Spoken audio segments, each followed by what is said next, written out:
What's up? What's up? It's the Arthur Moats Experience with Deke. I'm Arthur Moats, and that's my main man, Deke. What's good, bro?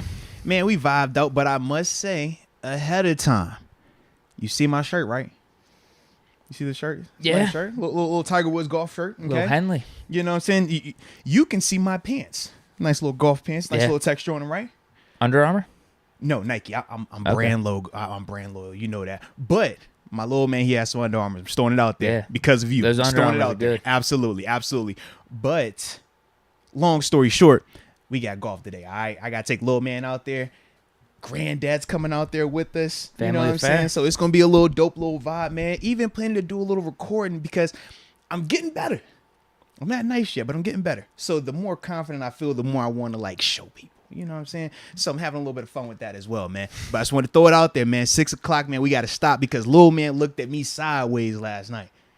I was trying to reschedule because at first we was going to go golf at like 7:30 this morning. And I'm like, dude, I don't want to get up early. We've had this talk.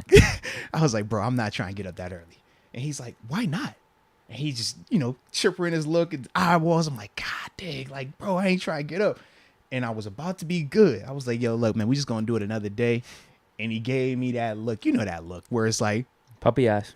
Dad, you've introduced me to golf. We love golf. And now you're just going to break my heart and tell me we're not going to go tomorrow.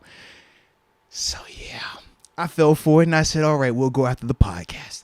So that's where we are right now. But he has a timer set on his iPad. No exaggeration, bro. I can't make this So up. he's going to walk in if we don't shut it down. Bro, he had the timer. First, he was like, yo. Is he going to give us a 5-minute grace period? First, he set an alarm for 6 o'clock p.m. Then he goes back because it was like 3 o'clock when he set this alarm. It's 3 o'clock. He's like, yo, I'm going to set a timer as well. So when this timer goes off, I know, number one, I'm supposed to be dressed by then. But number two, I'm coming to get you. And I was like, all right, son. So I'll make sure that we are efficient. We are on the money today because we are obviously going to be previewing the Steelers and Seahawks preseason game that's coming up this weekend. But we also got an update about what was going on at practice today, which was a nice little morning action. Man, seems like that's the new theme right now, man, with all these reschedules over there. But, we'll make sure we get to all of that. So with that being said, man, let us know where y'all are tuning in from. And then after that, we'll start the way we like to start it out, baby. But we're not going to rush either, though, Deke, so don't you worry about that, all right? All right, we got a few coming in already. Zach Miller, the 941, Sarasota, Florida. Hoorah. Hey, let's go. Damon Brown, 478, Macon, Georgia, in the building. Let's get What's it. happening, Let's guys? get it. Ain't that, man, just vibed out. You know how we do. Faf, Who? 860, FAF. 860, Connecticut, repping. Let's get it, man. Shout out to Connecticut as well, man. Love that. All right, we got Jar Devil, San Pedro, California, the 310. I like it. Christina and Maurice Ovando, Okay. 623, Buckeye, Arizona. Let's go. Q, 610, Allentown, PA. Alexander Watson, 717, Hanover, PA. I love it. You want some? Heck yeah. You know I got to hop in here real quick, man. Can I talk about 301 Chic, the Clarksburg, Maryland, in the house? Alexander Watson. Shout out to you as well. The 717, Hanover, PA. Do you know where that's at? No. I don't either. But I figured you would know. You're supposed to know this stuff, Deke. Come on, man. I know you know the time zone there, so I ain't even tripping on that. Don't you worry. East time, yeah. Can't forget my man EW, the 619 San Diego, and Swamp Donkey 40. Tuning in from the 732 New Jersey. You know, that's old Trina Still Diva 5 stumping ground anyways, man. So shout out to all my New Jersey folks out there. And the last one I have is Preston Allen, the 562 Long Beach, California, a.k.a. LBC. What up, Snoop Dizzle Double G? I like it. So what you got on your way, man? Oh, and Alexander just spun the block and he let us know that Hanover, PA is 30 minutes south of Gettysburg. So there we go. I would have guessed that. It's more on the right side of PA, middle to the right side. I would have guessed that. There we go. I probably would have guessed that too. Then if you was gonna guess it, I was gonna follow up with you, man. I would have guessed a little closer to Philly, but Gettysburg, it's around there. It's close enough. I like it. Fisher Momentum starting us off with the super chat saying, hey, happy Wednesday, Moats and Deke. Happy hump day. What it do? Yes, sir. Also says, Moats, you hit that inbox. Hey, I told you. I think we're all wondering. I check it. I don't check it to the level that y'all are expecting. That's all, man. Because you have to remember this also. Official Momentum is just one person that emails me frequently. But there are multiple people that like to email me frequently and constantly want me to check the inboxes. And I have to have that balance. That's the only thing. Because if I'm spending all my time in these inboxes, responding to everybody, reading everything right when they send it, wifey going to be upset. And then the children going to be upset. So I will get to it in terms of a response. But just give me some time. I think that's understandable. I got to have that balance, right? Because last year and the year prior to, I did not have a lot of balance. That was different, It was work. No days off. And, it wasn't the best of situations. So we're going to make sure that we learn from our shortcomings, our lessons, and be better. New year, new me. Let's get it. AJ Martinez, happy no hump day. I'm single. Oh, well, technically, when you single, that might mean that you could make the hump day hump a little humper, be a little more humpier. Just depending on it. Just saying. Don't shortchange yourself, AJ. Don't you do that. Fish Momentum, Watson suspended a whole season. I don't know if that's true. I know they're just having the new appeal. We haven't gotten anything from it just yet, but that's what the NFL shooting for. Yeah, that's what they're shooting for. It's going to be interesting to see, though, because apparently whatever this guy rules is the end-all, be-all. Really? Yeah, from what I had saw, and I was like, that's kind of crazy. When you got one judge that said, all right, this is what we think. Another judge said, this is what we think. It's like, man, how y'all going to decide between the two without having a third rubber match? But we'll see.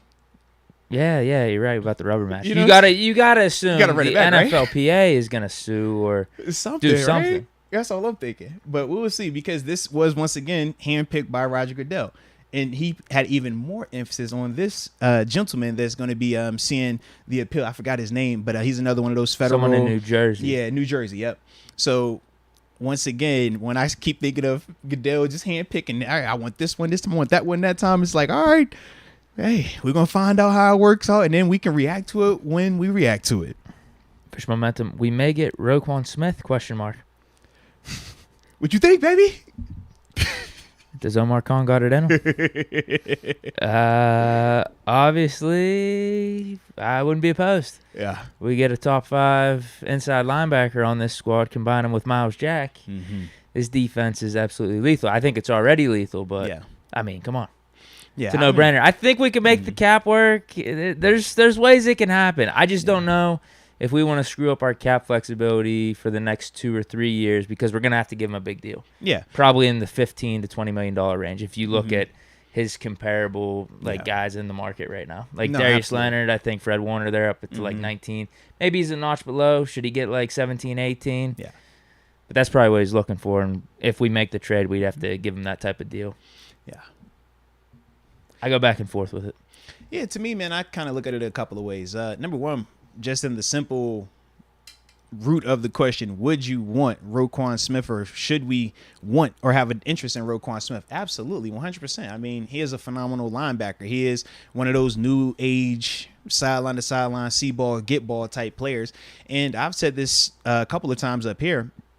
If he's playing anywhere else, bigger market, or where the team is just more relevant, we're talking about him in a different light because of how good of a player he's been in his career thus far. And another reason in terms of why I would say you would go get him, or why you would want to get him, is number one, the uncertainty with Devin Bush. You didn't pick up the 5th-year option.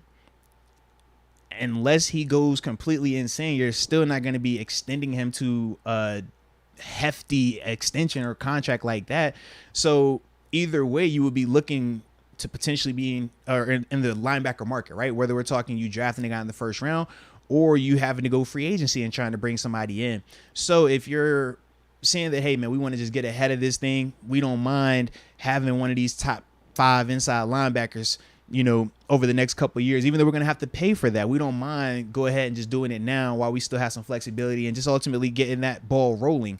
That would be another reason why you would do it, because like you said, man, Roquan Smith and Miles Jack is way lethal. It is way more lethal, way more scary, way more versatile than Miles Jack and Devin Bush, Robert Splain, or any of the other linebackers that we currently have on our roster.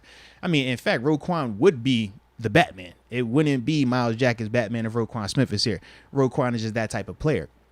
So those are all the reasons why you would want it. Why, when obviously Roquan said he was looking for a trade, he was like, hey man, wait a minute now, player. Have you dropped a destination list just yet? Does it include Pittsburgh? All of our eyes were open.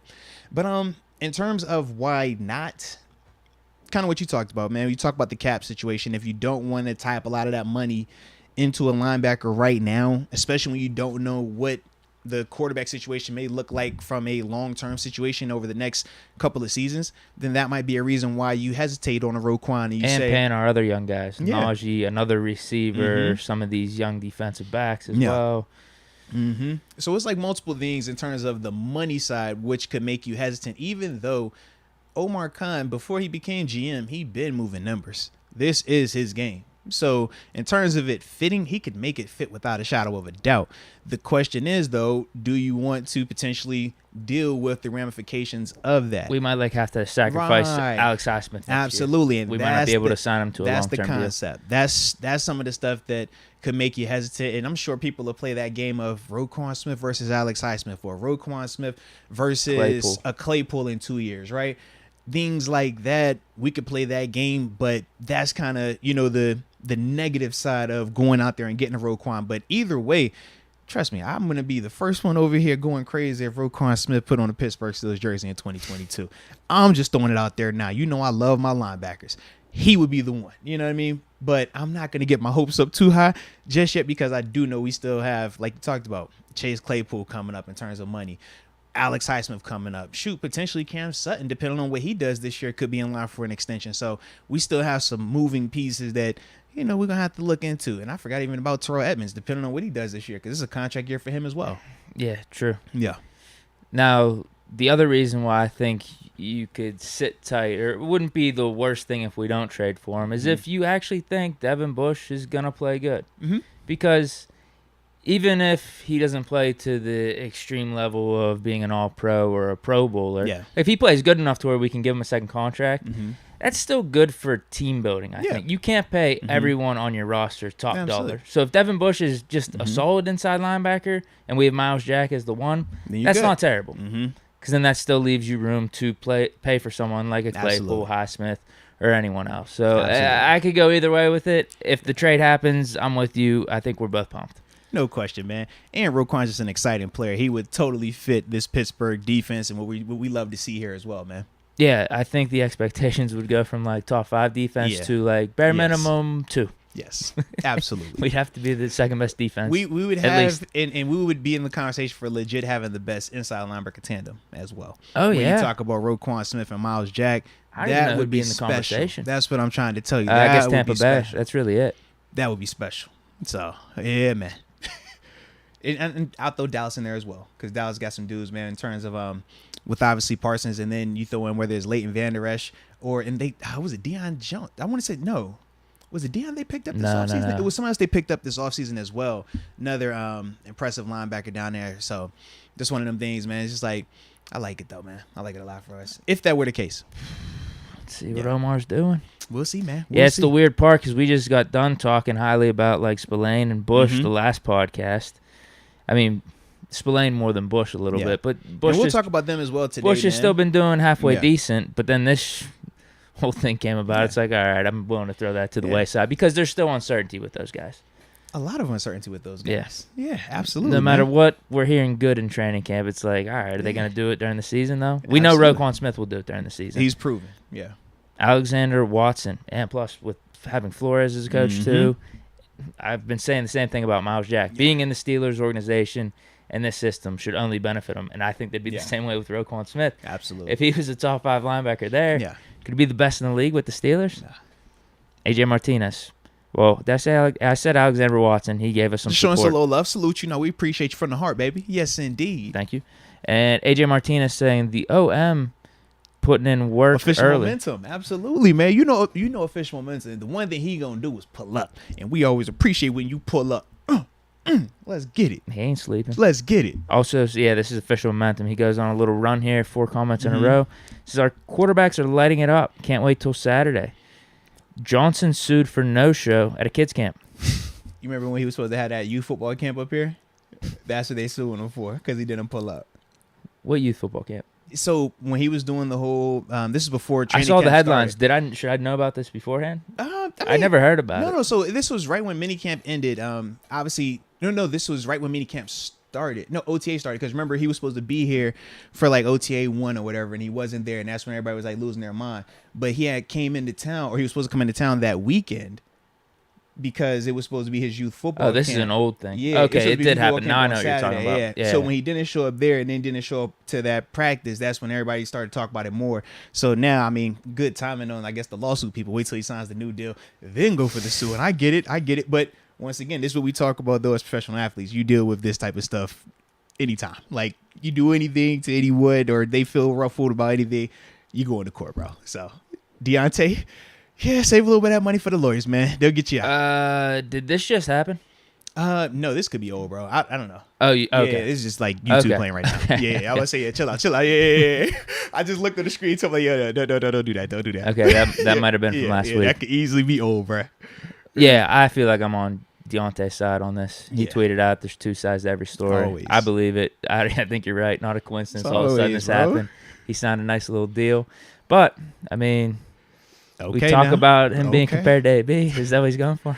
All I'm saying is, even with AB, the next AB, even with AB, you think about some of the things that he was sued for. It's like, dude, you get sued for all type of stuff. Some of the stuff was warranted. Now, I'm not. Some of the stuff was definitely warranted. AB, you was wilding at times, but some of the other stuff, you're just kind of like, all right, bro, this is a part. It comes with the territory. It sucks, but that's a part of it. Yeah. And that's the thing where when you're on this side, you learn really quick. Paperwork, you know what I mean? Contracts, something in there where it's like, yo, you can't do this. Just know that. Sign this first, though, please. You know what I mean? So it's part of the process, man. Fish Momentum says, weird. Adrian Peterson called Najee thick. What you mean? What was I didn't know the context. I saw this on my Instagram feed. I think it was Adrian Peterson like complimenting Najee, like he's gonna be a good player, like he's built pretty good. Okay. They could have been like what Fish Momentum said, like weird comments, little sus. That's what I was thinking at first when he was like, he was thick. I was like, whoa, what type of, what's the context, you know? But I think he's meaning it in just hey, he's a good running back. He's built to be a good running back way. I'm not mad.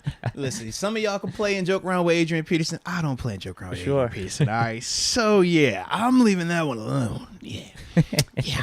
Because, y'all ain't worried about running across. I bumped into him before. I don't want to bump into that again. I'm good on that, man. And I don't need any other reason of why he might think something that don't need to be thought. So, we're good. Yeah. You call whatever you want to call it. Let's go. I think it was, what do they say? Like, more just potentially like a wholesome type of comment. Wholesome thick. I think, yeah, maybe people are stretching it out and. Well, you know how social media gets anyways. Potentially. I don't know, though. Like I said, I didn't hear it. I didn't hear the context. I did not either. I just saw exactly what Official Momentum typed down and some type of post. That was it. I didn't think too much of it. I just scrolled past. Adrian, if you're listening, if you're watching this, you're hearing this, it was Deke. Just when in doubt, it was Deke.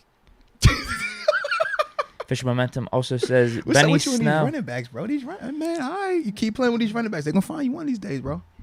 Oh man. He says Benny Snell and company looking great. Can you confirm this? No, Benny Snell has definitely been playing really well. I'm going to talk about him obviously when we get to the training camp updates and stuff like that. But no, Benny has definitely been putting together a good camp. Part of it is because of the opportunities that have been given to him because of Najee not being out there. But no, he's definitely been doing his thing, though, man. But we expect that with Benny from a practice perspective. Benny hasn't just gotten to this league, man. When you're a dude that's been here for a couple of years, man, it's certain things that you just naturally are able to do that become second nature because of the repetition, because of the routineness of it. And when we're talking about practice, for Benny, he's in that class. Kind of like when we talk about Robert Spillane, very similar. It's like you're not going to see a lot of bad practices from those type of guys because they know how to do it. They know how to look good in this. But that's why for them, you take the practice along with what you're going to see on Saturday. And that's how you really judge some of those guys like that. Fish Momentum says Ambition Live 9:30 at Rivers Casino, September 30th. Y'all heard him. Jacob Alessio 919 NC in the house as always. Let's prayers for us all. Get it. No facts, man. Definitely need the prayers always. Fish Momentum says Jamal Williams got emotional at Lions camp. you see that video? I did not, man. Even though it's overhyped. Well, because I know the Hard Knocks is going on, or it's about to start. They've been hyping it. The only thing that I like about the Lions right now, whenever I see them on TV, is that one of my former teammates is their linebackers coach. So I got to see him out there doing some of the drills, and I'm like, hey, I remember when we first started doing that drill in Buffalo together, partner. Shout out to you. Other than that, though, I ain't got a lot for them Lions, man. They might be a little sleeper team this year. They could be. I don't know what their over-under is, but you might want to look into the over. I don't think they're going to make the playoffs or anything, but NFC North's kind of weak. But once again, for me, they're in the NFC. It's the NFC North and it's the Lions. I'm not spending a lot of time worried about them. I'm definitely not putting no money on them. That's my other thing. You might be, because I know you'll put money out there on them. They're over-under, I got to bet on who I feel good about, who I feel strong about. I don't really have a strong opinion on the Lions, man. They're going to have some weapons on offense this year. Yeah. It's all going to depend on Goff. Second year in Detroit. Did he find something have to maybe? Depend on Goff? No. They can win how we're going to win, man. Defense. Let's go, baby. Hey, I'm not as sure about their defense. I know they're going to have offensive weapons this year, though. Picking up Chark, Jamison Williams. No, they on DeAndre paper, Swift, Hawkinson. Mm-hmm.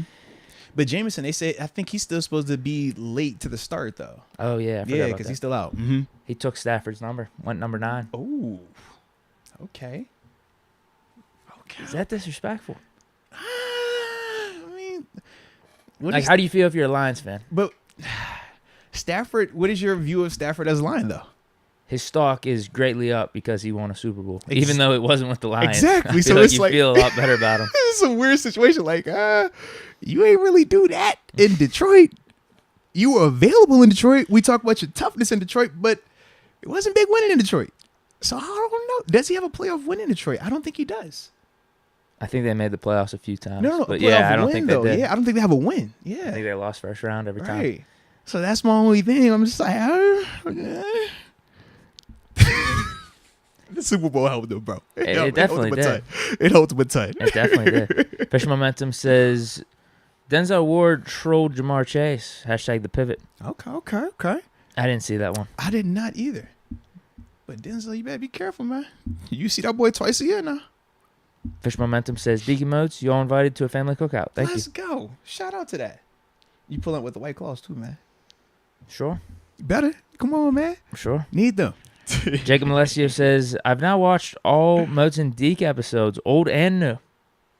All 332 and counting? That's respect. Low. Yo, that's dope. Actually, it's more than 332. We've only had 332 of the live ones.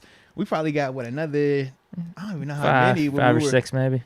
Yeah, no, like when we were just pre-recording that first year we did them. Yeah. You think it's 10? Was it 10 more? In terms of episodes? Yeah. Way more than that. You think? Think about this, Deke.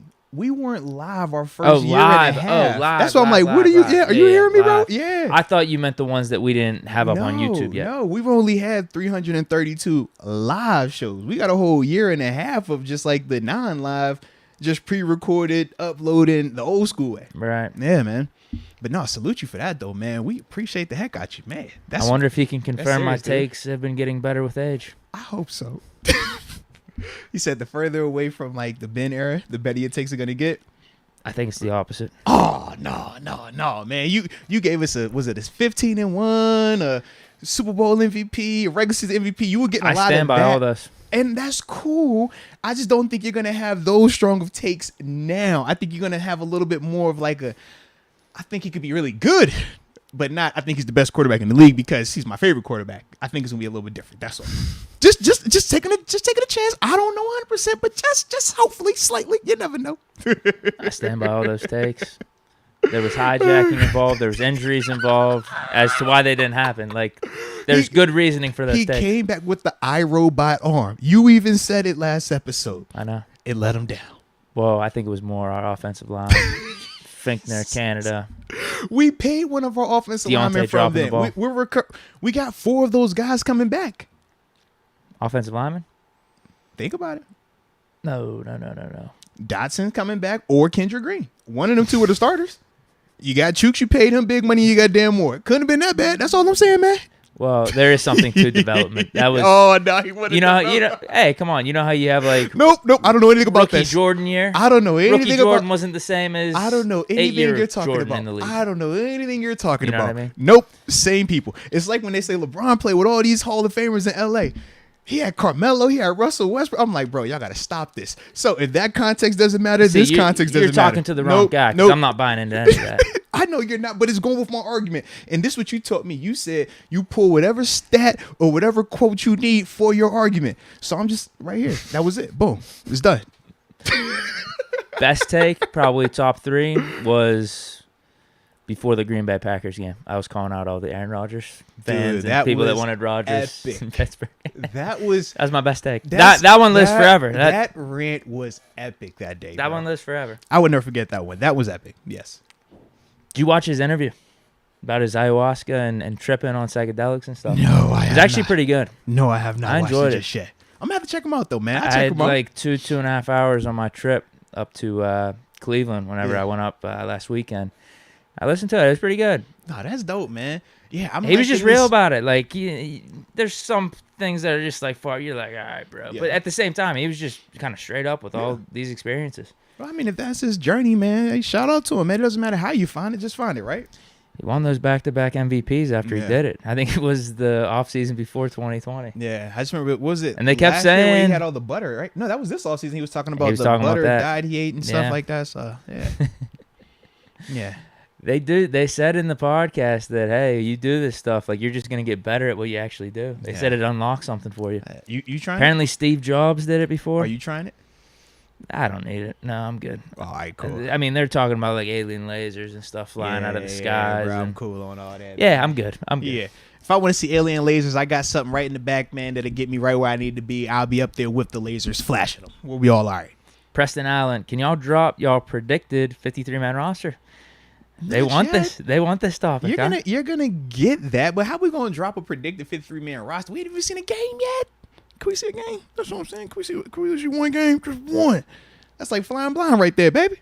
AJ Martinez, 3 yards and a cloud of dust, and Pickett starts in week 3.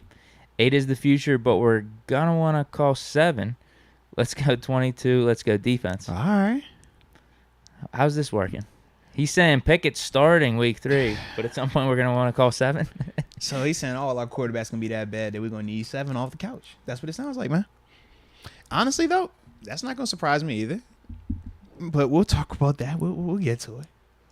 Calmonier. Boykin is a dog. Going to be a great depth for us. I'm seeing him make some good catches, too. Mm-hmm.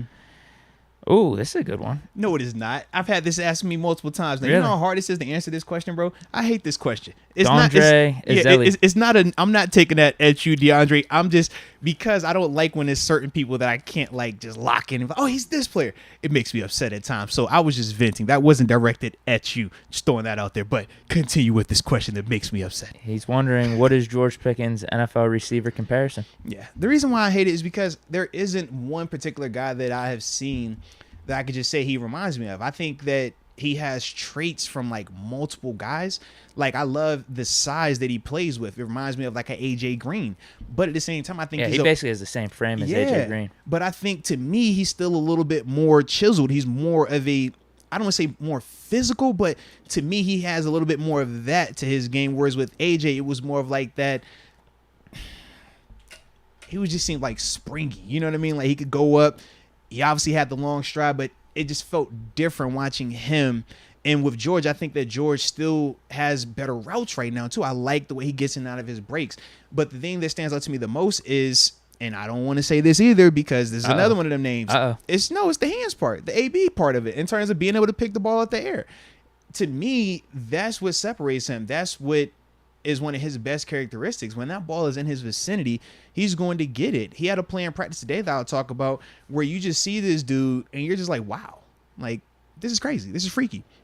So that's the thing, though, with George, man. So in terms of my comparison, I'm like, I love how the AJ Green frame, but I love the feet and the hands reminds me a little bit more of the AB side of it.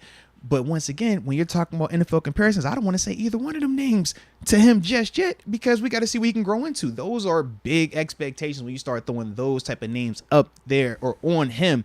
But I do see some of that, man. I just love that, like, just the toughness, that alpha mentality. But we've been talking about that even dating back to OTAs in terms of just how some guys, man, you don't have to do a lot of talking. It just shows. He is one of those dudes, but he's getting more comfortable now, Deke. You should have seen him the other day. Man was grittying like crazy out there, filthy with it.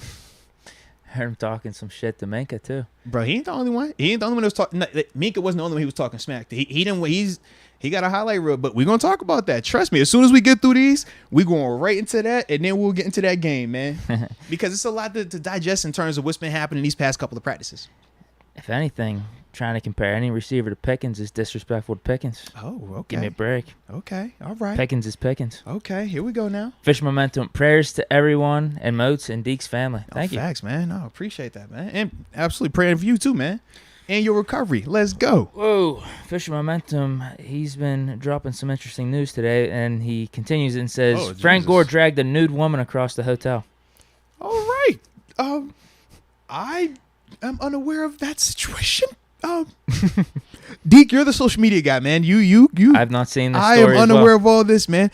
Yeah, I'm running backs are down bad right now. I know my former teammate, another running back in Vegas, just got caught with the Dewey. You know what I mean? So it's not a good situation for these. Yeah, man. I didn't want to drop my dog name like that. I just referenced him, man.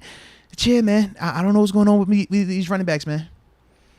Yeah, charged with simple assault in New Jersey. Frank Gore. Yeah, hey, man. Keep your hands to yourself and don't drink and drive. All right, fellas?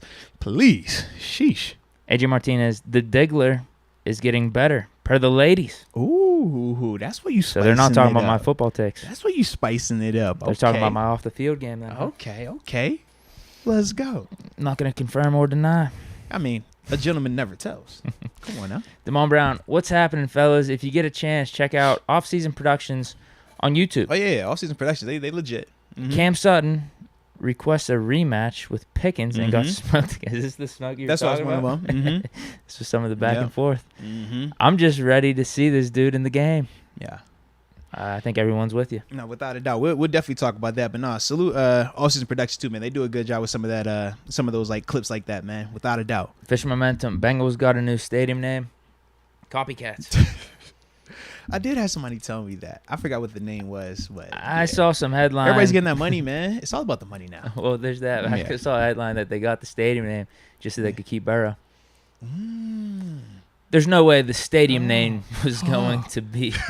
Did they name it after Joe Burrow? Like, well, I just don't think them changing the stadium name was going to have any impact on it if they're keeping Joe Burrow or not. They're keeping him no matter what. What's the stadium name now? But it used to be like Paul Brown They are Stadium, notorious for being a cheap franchise. Right, I know that part. And then they were Paul Brown Stadium. So like, they're saying with the new deal, the new money, that's what they're going to pay Burrow with? Doesn't make sense though, because every team has a salary cap, and I don't think the Bengals are hurting for money. I don't think any team in the NFL is hurting for money right now. Not the way these TV deals getting handed out. Come on now. Yeah, there's no way. Fish momentum. People who compare to others don't love themselves. Whoa. That's a fair perspective. It's getting deep. Philosopher. I skipped one. Oh, come on. Preston Allen says, given the chance, would you have re-signed Juju or Deontay? Dang. Deontay. Yeah, definitely Deontay. Love Juju. Throwing out some highlight reels. Yeah. In Chiefs camp, though. Yeah, love Good Juju. For him. Juju the homie, man. You know that. And Juju's a fan favorite here, but yeah. Deontay is definitely the more dynamic receiver. And he just fits what we need more on offense right now as well. Jacob Malesio, Deke literally called the Bills game last year. No, facts. Absolutely. #on point. Absolutely. I do what I can. Absolutely, man. Let's go. That's when the pack started, too. Let's go, man. Absolutely. So I like it. Alrighty. So with that being said, man, we will hop into this first topic, man. Updating training camp. Give me a little sip of that sip thing, you know. Guess we don't have the exciting Bud Light seltzers today, but they were good while they lasted. Hey, I didn't know if that was going to be a normal thing. I was excited. Start the 22 season, you know what I'm saying? Like we going Bud Light seltzer it up. Every show is sponsored by Bud Light. Yeah, I thought you were just gonna have a 6-pack in your hand. Just be look, Deke, you ready for this? Once they go ahead and come on board and we get a deal in place, man, we will have Bud Light every single time. All right. Or Southern Tier. I mean, they sponsor Southern Tier. Absolutely, show. They're another one. Local. Why come not? on, man. You know we don't discriminate, man. We're here for all of it. Okay. So we will see how that goes. But today is not one of those days, unfortunately. But once again, man, training camp for, let's see, how many days in a row now? 4 days, 5 days now? Had to be switched in terms of whether it be time of start or the location. Instead of them having the number 155 practice today, went with the 10:30 a.m. practice for however many days in a row. But some of the things, man, that have really been popping up at camp and some of the things that just wanted to talk about initially with us are the three quarterbacks, right? So we have been talking about how the first, week and a half, 2 weeks, it was really Mason Rudolph being just the most consistent quarterback out there. We said that Kenny had struggled, just looking like a rookie at times, and Mitch really had came back down to earth from where we had seen him in OTAs and minicamp. Well, these past 4 to 5 practices, a lot of that has shifted. Number one, Kenny Pickett has definitely been playing a lot better. He's been a lot more consistent, but he's still, is having some of those rookie issues, right? You'll see 2 or 3 really good plays, and he'll have 1 or 2 really bad plays. And that's been the theme, not just with him, but with all of these guys, but it stands out a little bit more with Kenny. But he's definitely been stretching the field more, and that's been really showing up. And in terms of just how he's responding in certain elements of competition. Today, for example, end of practice, 2-minute drill, Mason Rudolph lights it up, back-to-back plays, bombs Kenny Pickett. The George Pickens. Man, the whole practice goes nuts, erupts. Absolutely. They're on Mason's side. Absolutely. He's won them over. But it's more so because of what George Pickens was doing and who he was doing it against. So with that, though, you have Mason. So like I said, Mason goes out there and does what he does. So now it's like, all right, it's like following up Michael Jackson on stage, like just because of how hype it was at that particular point in practice. So you ask yourself, well, what is the young guy going to do? How does he respond in this moment? And he comes out there, he leads a touchdown drive. Now, the context with it is different because obviously with Mason, it was more so him making 2 nice ball placement throws to George Pickens, him doing what he did on Levi Wallace, and then him having just a absurd play to end it. With Kenny, it was a little bit different of a storyline. For Kenny, he gets out there, his first play, it's a blown coverage, so he drops it off to Jaylen Warren. Jalen gets a 40-yard gain. But then afterwards, when he comes back, and this is the part that was nice, hits a nice throw to Steven Sims to go ahead and get a touchdown to end the drive. So to me, even though it was different in terms of his performance, I still was impressed with the fact that, man, to walk up on that field after everybody in the stadium, teammates, crowd going nuts because of what this dude just did, who you're competing with, he still didn't allow it to make the moment too big for him. He didn't come out there and try to press too hard. He didn't come out there and fold under it either. So I did like that. But as a whole, I think that Kenny has definitely been having a really good week. Or I don't want to say week because today is technically Wednesday, but this past 4 to 5 days, dating from, I think, Saturday time frame, you've really seen a lot more from him in terms of just stretching the field more. Throughout the day, he had multiple throws, 30-plus yarders, 40-plus yarders, look good. Same now when we're going to Mason Rudolph. Mason, to me, I think that he's gotten better this week as well in terms of stretching the field. We talked about the 2 passes that he had with George Pickens in terms of that 2-minute drill. But even then, throughout the day, he's been stretching it more and more. But once again, the issues with him are the same things that we've seen dating back to when he's been in games. First read, if it's there, he's been money. When that first read isn't there, he's going right to that check down.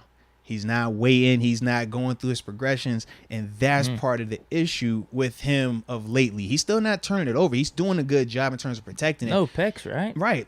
So, it's just like one of them things where you're like, bro, the no picks, once again, it doesn't tell the whole story. He's protecting the ball, but he's being safe. And that's part of his issue. But that's been a part of his knock. You want to see him stretch the field more. And like I said, today, he definitely did more of that. That 2-minute drill, also, they have this new drill where it's kind of like a 7-on-7, but they have the O-line and D-line where they're not going full speed, but the O-line and D-line are there just to make the quarterbacks have to be a little bit more realistic. Because when it's just 7-on-7, these quarterbacks be back there 4 minutes. It seemed like at times because no rush. So they make sure they at least know, all right, you got to get rid of this ball. You know what I mean? So in those drills, though, Mason today, for example, man, he connected on 2 deep bombs to Connor Hayward, of all people, bro. I'm talking a 40-yarder and a 50-yarder.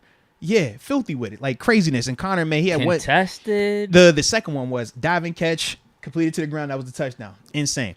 So it's like things like that where you're looking at Mason, you're like, okay, this is what we want. We want to see more of this. But then he'll turn around and he'll have 2 of these plays where you're just like, bro, get rid of the ball. Or, hey, man, go through your progressions, get it out. Like, that's the one right there. And you could just see where he gets a little bit more flustered, you know what I mean, in that capacity.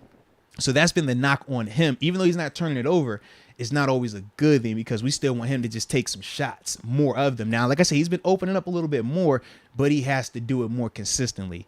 And then when you're talking about Mitch Trubisky, Mitch this week, I think has improved a lot more. It's still not to how I felt about him coming out of OTAs and minicamp, but he's definitely improved way more from we saw them first week and a half of practice. You know what I mean? Like in terms of him just being more comfortable, him just looking more in control. And that's the part that I like when I look at Mitch. It's like, yo, you're going to have some of the issues that we talked about when you don't have your full gamut of players out there. Still doesn't happen right now. It's one of them things. But it's like you want to see him still being the leader, still being in command, still going through his progressions and his reasons, just looking the part. And for Mitch, he's been the clear, consistent dude there in terms of just always that leadership part, looking the part. He's had that. Now, in terms of the play, still kind of up and down. He done had some throws where you're like, okay, this is why you paid him. This is the guy. But then he'll also have one of them where it's like, yo, this is a bad overthrow or this is a late throw right here. And you're just like, come on, man, you got to be, we need more. It can't be here, and then this big drop off. And that's what's been plaguing all three of these guys. But I'm not surprised by it because when you're talking about QBs that are trying to prove they're QB1 or they're trying to prove they can be a franchise caliber quarterback, the consistency is what determines that. Every quarterback at the NFL level is capable of making NFL level throws. Geno Smith can make NFL caliber throws. The issue is, can he do it for 60 minutes? Most of these guys can't. And when we talk about that small select few, that top 5 of guys that are doing it on a week in and week out basis, those are the reasons why they get paid what they get paid and why they're so elite. So with our 3 right now, they flash. All 3 have flashed, but at the same time, the consistency hasn't been there to what we're accustomed to, because who we're accustomed to is Ben. And he had it spoiled, man. Let's be real. The consistency, it wasn't these crazy drop-offs. But now, it wasn't like that last year, Deke. I get what you're saying, but it wasn't like that last year, okay? So with that now, we happen to see a little bit more of this, and we're just hoping that the drop-offs can be a little bit less each and every time as his name progresses. But that's kind of been like my thoughts on those 3 guys in particular right now. Good week as a whole for all 3 of them, but varying degrees of how much growth they've taken and where we feel about them right now. All right, I got a couple things. Let's do it. Read that Mitch really separated himself yesterday, and it was a wow type of day for him. He lit it up without a doubt. But once again, in terms of the context of it, in practice, fans and certain media, I don't want to call them shock jocks, but they fall for that, oh, if I see something happen special today, I swear by this has to be it. And it's like, okay, well, what about the following day where it wasn't like that? That's what I was going to bring up. They're saying Pickett was the guy today. Yeah, and that's the thing. It's like all 3 of these dudes have had various days where it's like, yo, that should be QB1. Clear, no debate about it. But then they come back the next day and you're like, bro, is this the same quarterback that was just out here? And it's not that they're playing terrible at times, but it's just certain things that we'll see them do. And you're like, oh, this is routine. And then it comes out that it's not routine for them. That's the part where it's like that herky-jerk vibe with these dudes. But my other dilemma, and this is what I really wanted to get your thoughts on, and we'll get from the chat as well. All 3 of these quarterbacks look their best when they're with George Pickens. All 3 of these dudes, all 3 of these dudes look elite when they're with George Pickens. Most of the time when they're making a big play downfield, it's to George Pickens. So my issue is this. I was in practice when I would watch Ben Roethlisberger cook with AB, and then I watched Landry Jones cook with AB. But there was a big difference between those 2 quarterbacks when they were not with AB. One could still get it done at an elite level. The other disappeared. So when I'm watching all 3 of these quarterbacks, and we always are praising them on their deep throws, the majority of the time, you know who was going to? George freaking Pickens. So I'm stuck now asking myself, are they good and are they improving, or are they just beneficiaries of George Pickens? And I think of how Andy Dalton was with A.J. Green.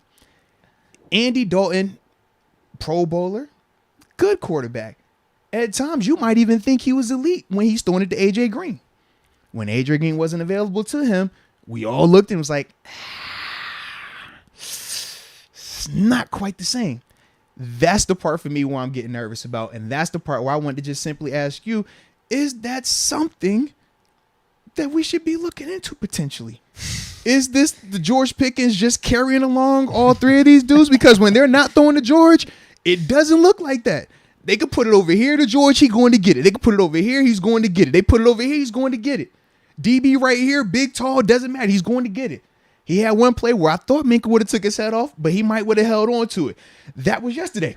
But once again, it's George Pickens. So I'm just like, if every single play that I see that looks wow or it looks exciting is stretching the fields to George, is this just that George is elite? Or are these quarterbacks actually good? Or, you know what I mean? Like, that's what I'm kind of figuring out right now, man. George is elite. There's no doubt about it. Okay. I've seen enough. Okay. Even though I've seen only a few highlights on Twitter, but I've seen enough, even though, and we're gonna get to him in a second. Trust me on this. But this is the part for me where I need to know about these quarterbacks from your perspective, man. Well, here's let my me know in the question chat as well, man. How do you guys feel about this? Like, am I off? Am I tripping? Or is this something I should be thinking about, man? Well, they didn't have Deontay and Claypool for most of this time either, though. Mm-hmm. Here's my question, or it kind of goes to just a thought, or even what I'm seeing a little bit too. Pickett, I think out of the three, hasn't had Pickens as much as the other two. Correct. Mm-hmm. Now, what do you think of Pickett in terms of, you talked about Mitch with the leadership and stuff. Do you feel that way with Pickett, where it's like he feels in command? It's just more of he doesn't know the playbook, or doesn't. No. It's just still getting up to the NFL speed. Yeah, it's not that he doesn't know the playbook. He knows the playbook. I don't want that to go out there. It's just processing when the play happens, pre-snap to post-snap. As a defender at the NFL level, we show you one thing pre-snap, post-snap, it's something totally different. And for a young quarterback, you're thinking O-line, you're thinking, where is this back going? You're thinking, what do I got to do? Is this 3-step? Is this 5-step? All right, is this quick game? Is it a hot? What are my receivers running? You got all of this, and now you thought it was cover 3. Oh, it's cover 6. You thought it was cover 2. Oh, no, this is man. This is 1. Like, that's what he's also having to do. So for him, when he struggles, it's because he should have seen the first read, but it shifted coverage-wise. So now he's forced to improvise. And you see the athletic ability on display. That definitely shows with Kenny in terms of how he can extend plays and stuff like that. But some of the stuff is like, it's not necessary. If you just see this and read it the right way the first time, you don't have to play the hero. And that's the part where, for Mitch, he's been the most consistent in terms of that read part of it. Even when his first read isn't there, unlike Mason, he will go, in terms of Mr. Trubisky, he will go second, third read. Whereas with Mason, his first read, check now. He's going right now. He's not even trying to process anything else. With Kenny, he's missing that first one sometimes. And now it's like, all right, let me extend it. And he can make something happen. And that that's the part happens a lot exciting. of time with younger quarterbacks. Absolutely, that's the case. You could win with that way sometimes. Yeah. So that's the situation with him, man. But with George, it's just like, dude, sit him down, see what they got without Pickens. I mean, bro, the 2-minute drill. I don't want him to get hurt. Listen, when you talk about the 2-minute drill today, bro, he legit just won it by himself. By himself. Just throw it up 2 times. Go get it. The one hand on Levi was filthy. Like, that's what he's on. But this is the other part of this equation that I need to get your thoughts on. So we know, all right, George Pickens is still early, but he's looking like he could be one of those guys. How does that make you feel about our DBs? Because the conversation is this. We know our DBs are on paper good, but the question is, can they match it with the elite receivers? So if George Pickens is supposed to be an elite receiver based on what he's been doing in camp, he's been cooking Levi Wallace, Akello Witherspoon, and Cam Sutton consistently. It's not like this just happened today. This has been every day, hands down. Nobody that they put out there on him can consistently match up with him. Going at Cam Sutton, man, he cooked Cam Sutton in the end zone. Cam Sutton pissed off, running back. And I love Cam. That's my dude. I know he got that dog. Okay. Pickens went and did it filthy on him again. Gritty another time on him. In his face. Back to back. Like, bro, what else you want? You want another one? Like, that's the energy he's on. Levi Watt. Almost. It's like, yo, it's a lot of that going on right now.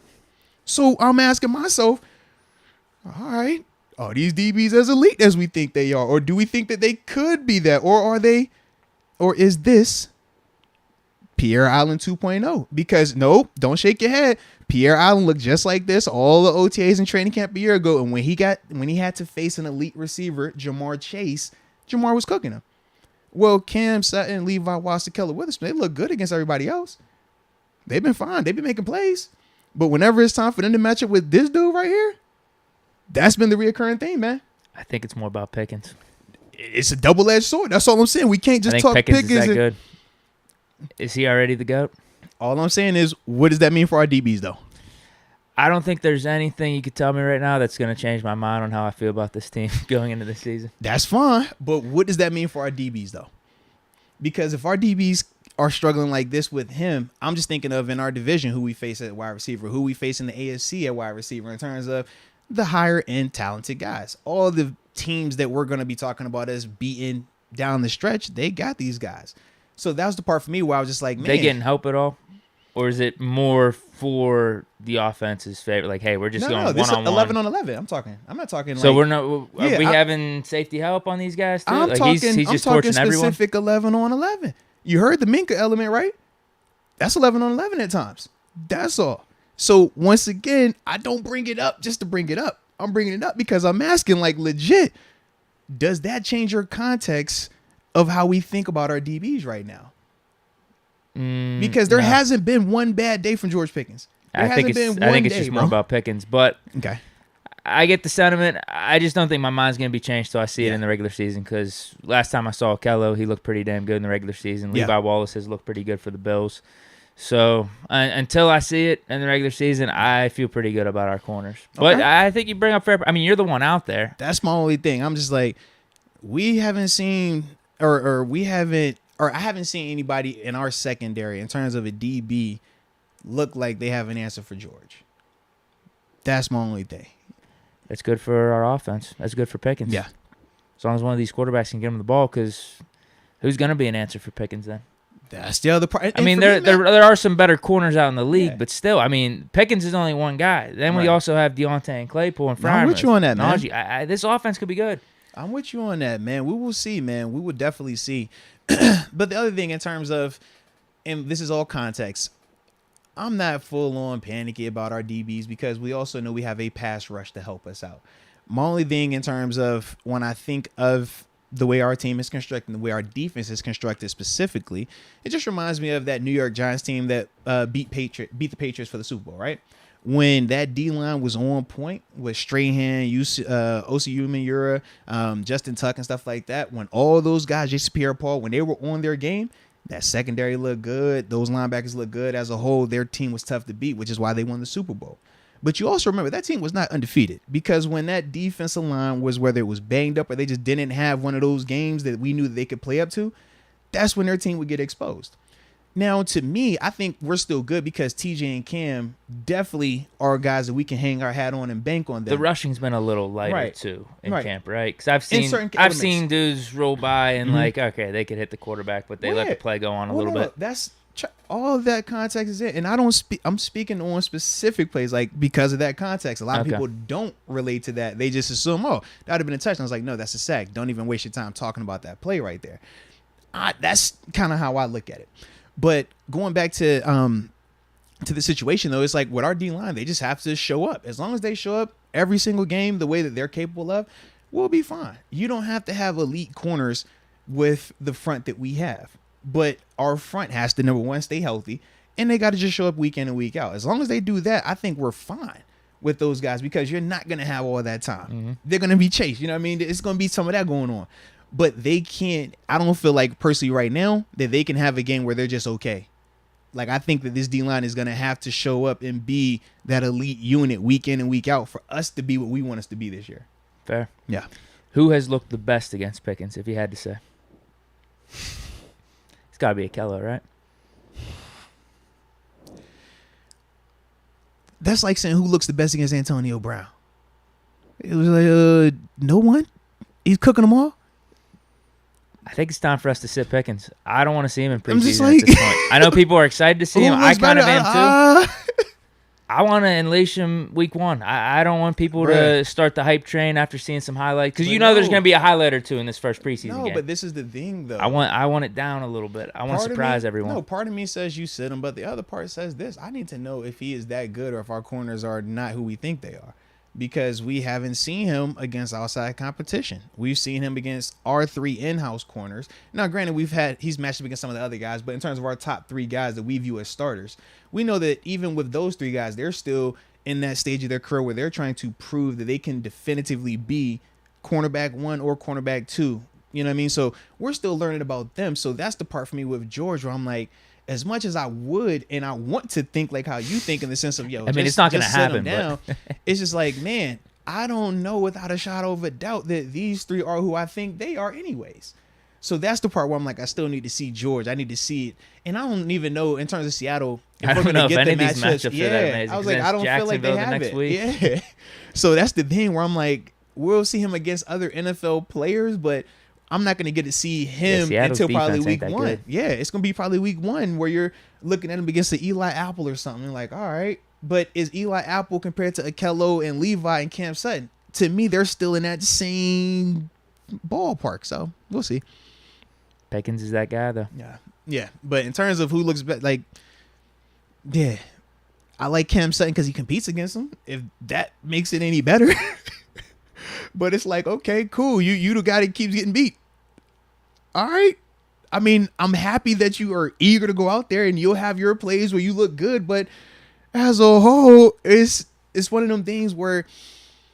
Now, there were reports about Claypool doing really well his rookie season. Is this anything like that, or is this like times 10? No, this is different. Like Claypool, it was the size element. And he would flash, but it still wasn't like this is like every damn day. Correct. Like 3 or 4 where people are just like, holy hell. This reminds me of how we used to talk about AB in practice, where you're just watching him, you're like, bro, it doesn't matter who you're putting out there. It doesn't matter what drill. It doesn't matter what day it is. He's consistent. We don't have somebody that's locking him up right now.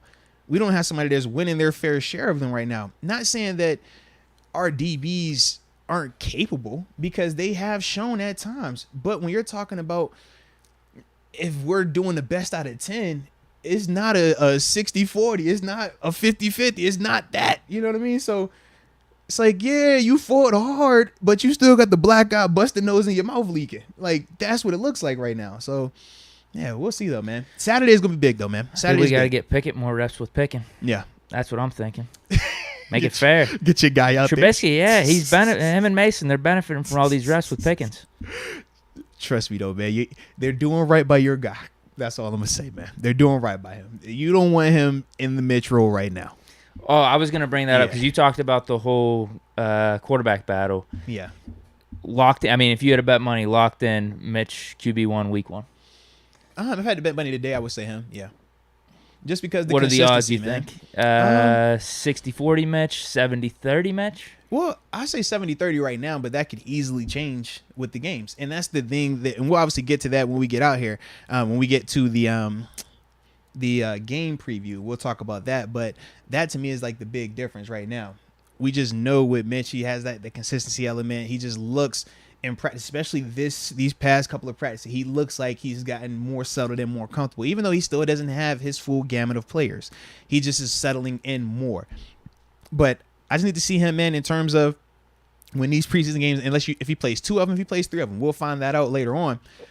But for Mitch, man, just seeing him in stadium, I think that's the part for me where we can see he could go ahead and close it all out if he looks confident. He hits a couple of shots downfield and just executes the way he's supposed to. Even on run plays, just have command of the offense. I think that he'll be fine in terms of being the starter week 1. If he comes out here and he's acting erratic, he comes out here and he's losing his mind, trying to do too much, hero ball, stuff like that, I think that you shift it and you start to knock that percentage down some. But right now, I have him probably a 70% chance. But we're going to see, like I said, man, when these games start to happen, because it doesn't matter what you're doing in practice. If you go out here on Saturday and you turn that ball over, you go out here on Saturday and you can't finish drives in the red zone, you go out here on Saturday and you're not in command of the cadence, you're not in command of the offense, it's like, bro, I don't care what you're doing in practice, because practice is only one element of it. And we talk about with certain players, Mitch Trubisky being one of them.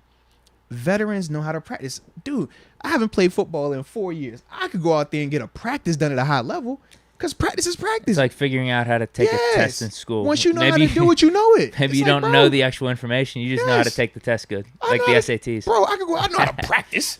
I'm not saying it'll be a great, but I guarantee I know how to practice. You ain't gonna have no blown assignments. Yeah, I know how to run to the ball. I know all the little things the coaches look for. Because when you play the game long enough, you know these things. You know how to survive in the league. Okay, I got to do this. I know how to do that. Check that off. But in terms of going to playing in the game, oh, man, I'm washed. It's night and day. You know what I mean? But that's the part where, for Mitch, yes, this is part of it. But for me, I need to see him in the game. I need to see him when it's starting to matter. And even the preseason for him, I low-key still only take that halfway because of what he did in Buffalo last year. It was like, yo, you look great in the preseason then too. I want to see you in the regular season when it actually matters, because as veterans, you know that. You know there's a difference. Regardless of how we talk media-wise or how we have to talk in interviews, we know there is a legit difference between a preseason game and the expectations and the intensity surrounding that versus that regular season. And for Mitch, he's one of those dudes. So I anticipate him still coming out here and looking the part in all these, how many preseason games they play him in. He should look the part. But when week 1 happens, I think that's where we're going to really have that evaluation of, okay, man, when it was for real, he kind of clammed up. When it was nut cutting time, fourth quarter, we need a field goal or we needed a touchdown, it kind of, he folded in that moment. I think that's when we'll know a lot about him then, just based on who he is in this league and how long he's been doing it. Understood, for sure. This preseason will have a little bit more pressure on him than with the Bills because he was just going in as a backup. But I get your point 100%. The defenses are playing a lot softer and everything. But there is pressure on him because, the quarterback 1 spot's on the line. Think about it. This is a first for him in terms of the revitalized version of Mitch Trubisky, right? Going out there and competing, trying to win a starting spot. Mason Rudolph, this is the first time in his career where he's legitimately had a chance to go be QB1. He's always been competing for QB2. He's never had this, so this is new for him. Kenny Pickett, first time in the NFL. First time to legit have a chance to be a starter in the NFL. Field.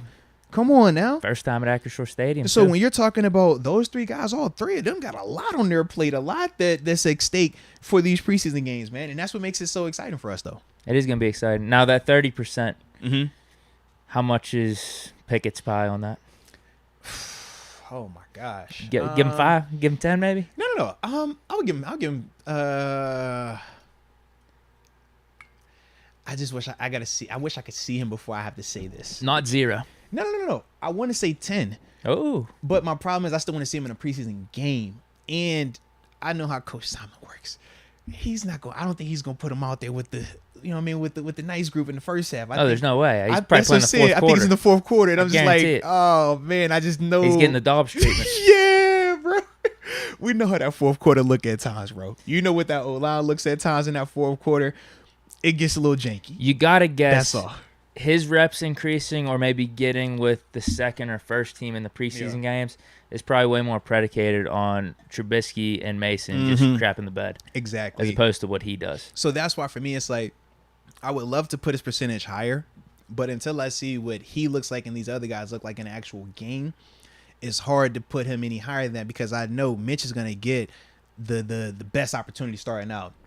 And then they're going with Mason because Mason has earned that right. Mason has performed extremely well in these training camp practices despite better than what we thought. Absolutely. And that's the part because it's like, man, we know our feelings on Mason dating back to, all the opportunities that he's had and more importantly coming out of that Lions game. And then even when we talked about him this offseason. But Mason has put a lot of that to rest. He's put a lot of those doubters, he's had to make them pause a little bit because he's been consistent. He's been doing some stuff where you're like, all right now, Mason, if you can do this is different than what you've shown us in the past. But once again, it's like, is this real or is this fool's gold? And that's the part we're going to find out come Saturday, man. So it'll be exciting, though, baby. Super chats real quick? Yeah, let's do it, man. E-Dub giving us some support. Shout out to E-Dub. Salute you, baby. We appreciate you. And then we got Damon Brown. Says, drafting Pickens was a blessing for this franchise. Chase is going to have to step his game up. Pickens doesn't drop many combat catches. Chase is like, and he's got the eye emojis, like looking behind him a little bit. Yeah. Looking in the, man. Looking in the back seat. We said this when we drafted him. We said, a George Pickens coming into town. A lot of eyes, a lot of people go unnoticed, even in the locker room. And we laughed about it as a joke when we said, Claypool announced the pick. Yep. So we seen this before. All right, now, be careful. Be careful when you talk about who this guy is and who he for and all that. But, it's one of them things, man. But as a whole, Chase is still playing well when he's been available because, he was obviously dealing with some of the, I think it was the shoulder that he was dealing with. But it's one of those things, man, where George Pickens, it's contagious. Guys see him. They looking. They know what that is. And when I keep referencing, he doesn't have to talk about it. It just shows. That's the other part of it. Dude's taking notice to that, man. it's one thing to, you say you want to be this person or you try to emulate it and stuff like that, but it's not natural. For George, it's natural. He's just got that alpha mentality, that dog that we love to talk about that not everybody always has, but he has it and it shows, and I'm loving it, man. Deontay was smart to sign that contract. Oh, absolutely. Absolutely. Yo. We see why the contract was right for him. Yo. I swear I was thinking that, bro. I was like, yo, the way this Pickens dude been looking, Deontay, whoo, you lucked up, baby. You hit it right when it was time, because, baby, I don't know, about week 7, that boy might be the best receiver on this team. And I don't go for rookies like that. I hardly ever crown a rookie or talk about a rookie like outside of Jamar Chase. I don't do a lot of that praising to these rookies. But the way he been looking at Toss, I'm like, bro.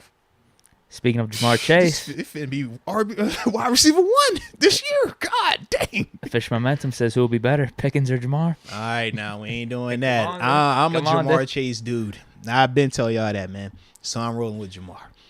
Yeah, I hope Pickens can do that and surpass him. But yeah, y'all know how I feel. But it's no surprise though, in a sense that George is doing what he's doing, because you think about this. Number one, this is like that third SEC receiver that's coming out where it was a lot of hype around him. But for Pickens, the reason that it kind of fell off was the injury going into his senior season. That was it, or going into that last season. That was the biggest difference.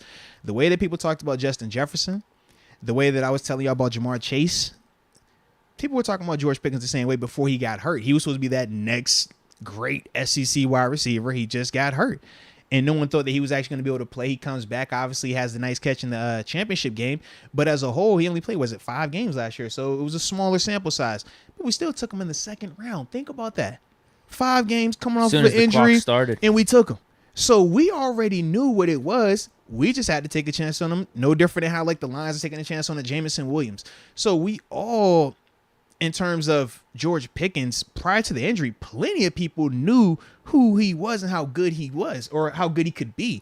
It was just the injury really had people questioning it. And for me now, seeing that he's probably about, is he 12 months removed? I don't even know how many months he's removed in terms of his full extent of recovery and surgery, because he got hurt in spring, if I remember correctly. It was like the spring or early in the year when he got hurt, and then he was able to come back.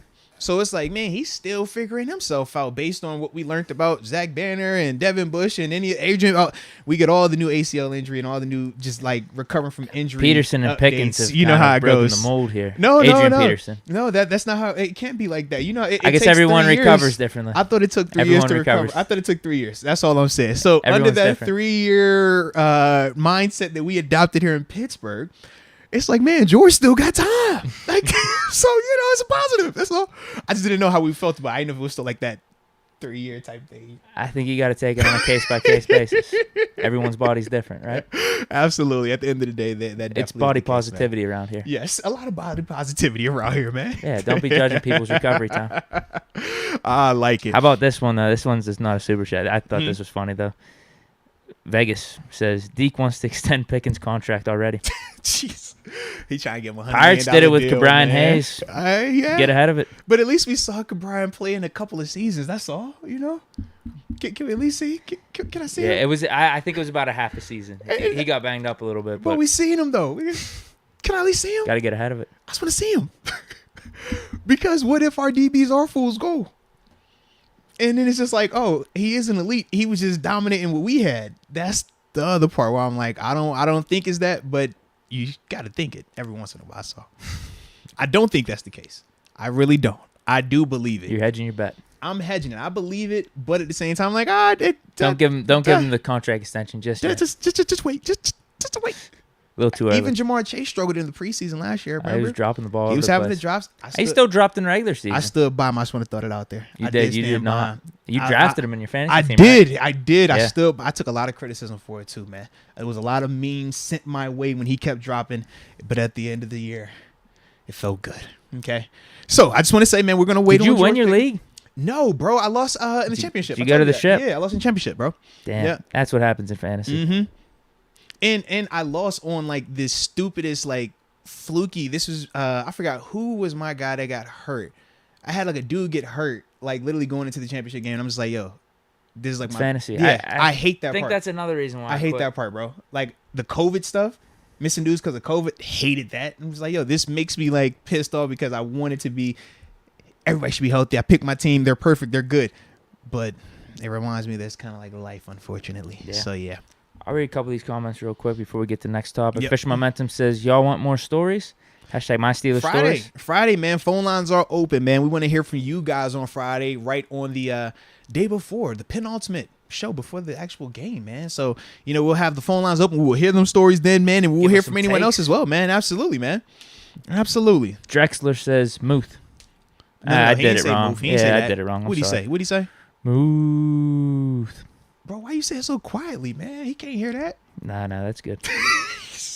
Stadium's different. Right, true that. Oh, that's actually, you're right. Right.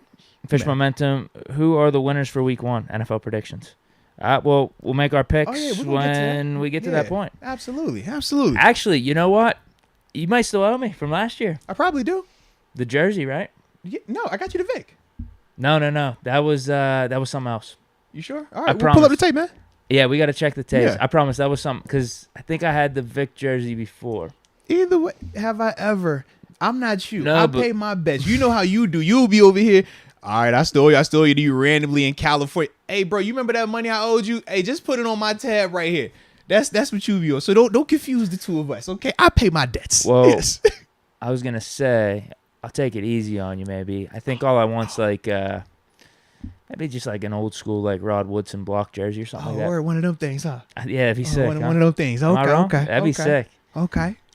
And those might be, I don't know, a little starter jersey or something like that. Okay. Probably find it for $50 on eBay. Okay. That's all I need. I think that'd be good. I'll see what I can do there. You pull up the tape. Let's make sure we confirm, man. I know. It's so far removed. Exactly. Where did I get the Vic jersey from? That's what we got to find. Where did I remember? Because I pay my debts in a timely manner. You don't. So that's why here we are in August, and you bring it up a bet from whenever in the season, I'm assuming. That's all I'm trying to figure out. Because I think I wore the Vic jersey at some point in the season. You know what I mean? Fair enough. Yeah. That's how we're gonna have to check the tapes. Hey.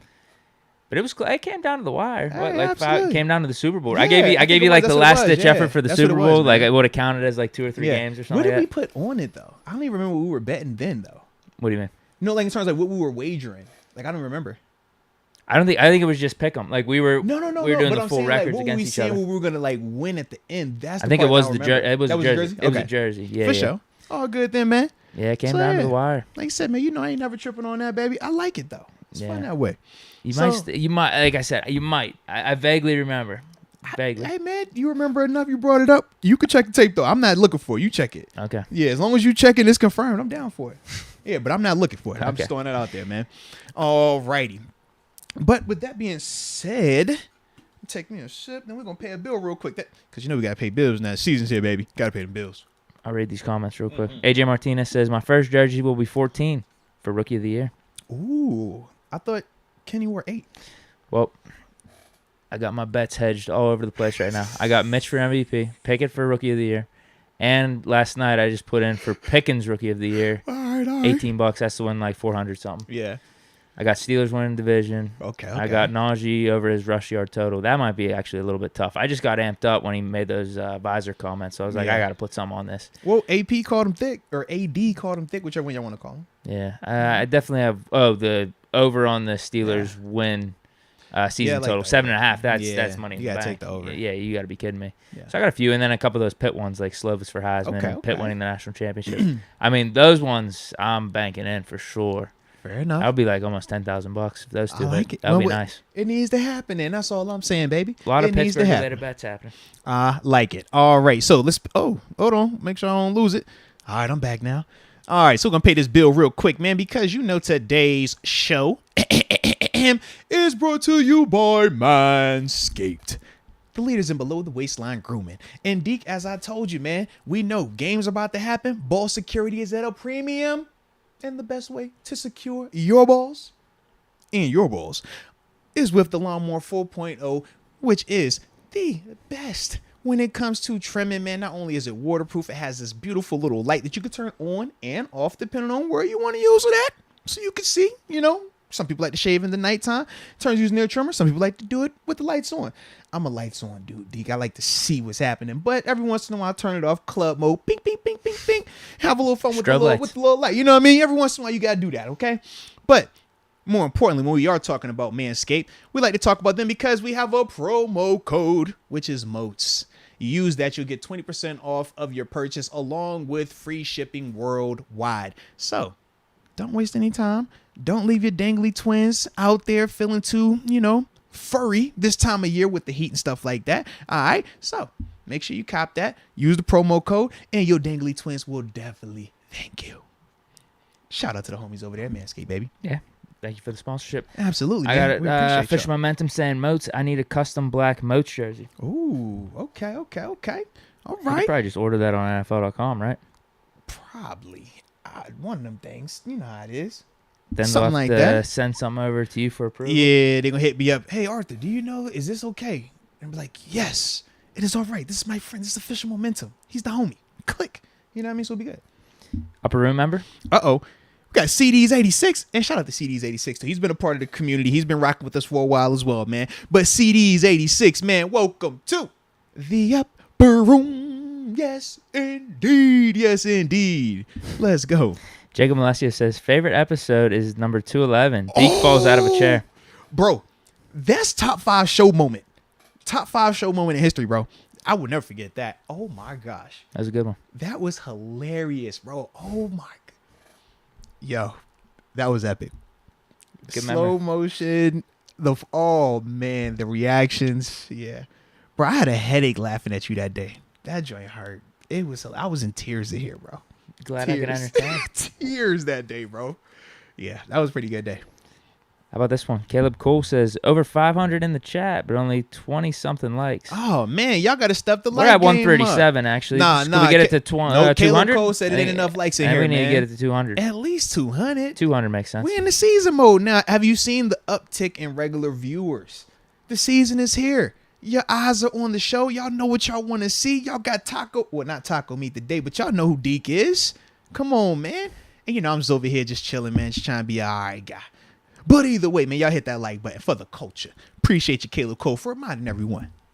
Do we want to hit these last 2 super chats? Yeah, we'll hit those last 2, and then we'll get to that last topic and be on our way, man. Because it's almost golf time, Deke. I'm just throwing it out there. They can't hear. You heard that thump. That's the 40-minute warning. Like 40 minutes. That's the 40-minute warning. He's like, yo, Dad, I know you in there. I still hear you talking. Just know. That's the 40-minute warning. Just throwing it out there. This one isn't super chat. I just wanted to bring it up. Yeah. Belo saying I need a Moats JMU jersey to go with my Moats collection. Ooh, go Dukes. Go Dukes. I actually don't even know where to find a JMU Moats jersey right now. I do not know. Would you have to go to the shop and customize it, probably? I'm assuming. I don't even know how that works, though. Yeah. Yeah, it's different with college, man. That's interesting. Jacob Alessio. Still waiting for Deke's Lower Room song. Wait, what the song got, man? Keep waiting. Madged says Deshaun got charged with a triple homicide. Dekehead. All right. Somebody's talking about Deshaun Watson? I don't. Yeah. I didn't think that was on his charge list. I don't know. Unless this literally just happened. I was about to say. I think the chat will be blowing up a little bit more. That's what I would assume as well, man. That's what I would assume as well. But yeah, that's it for the super chats right now. I like it, man. So let's transition, man, and start talking about this Steelers-Seahawks matchup, man. Just a couple things that, what we thinking about, what we'll be looking for in this game, man. Offensively and defensively, things along that nature. But initially, man, I'm kind of liking it. Just the fact that we're going to get a chance to see some new blood. From the reports that I've read on the Seahawks coming out of camp, Geno Smith should get the start in this game. Said he's been doing some things out there. They said Drew Lock has obviously been playing well, too. They got a weird dynamic with their quarterback competition also. They said it's clear that Drew Lock is the better talent. But they said, like, Geno still looks like consistent. So I'm like, all right, I like that. But I also think it's one of them things where it's Geno's job to lose, only in the sense of we know we want Drew to be our guy, but we need you, Geno, to get that opportunity to prove that you're not that guy so Drew can get that spot. And I think that Geno's going to go ahead and help us out this weekend, hopefully.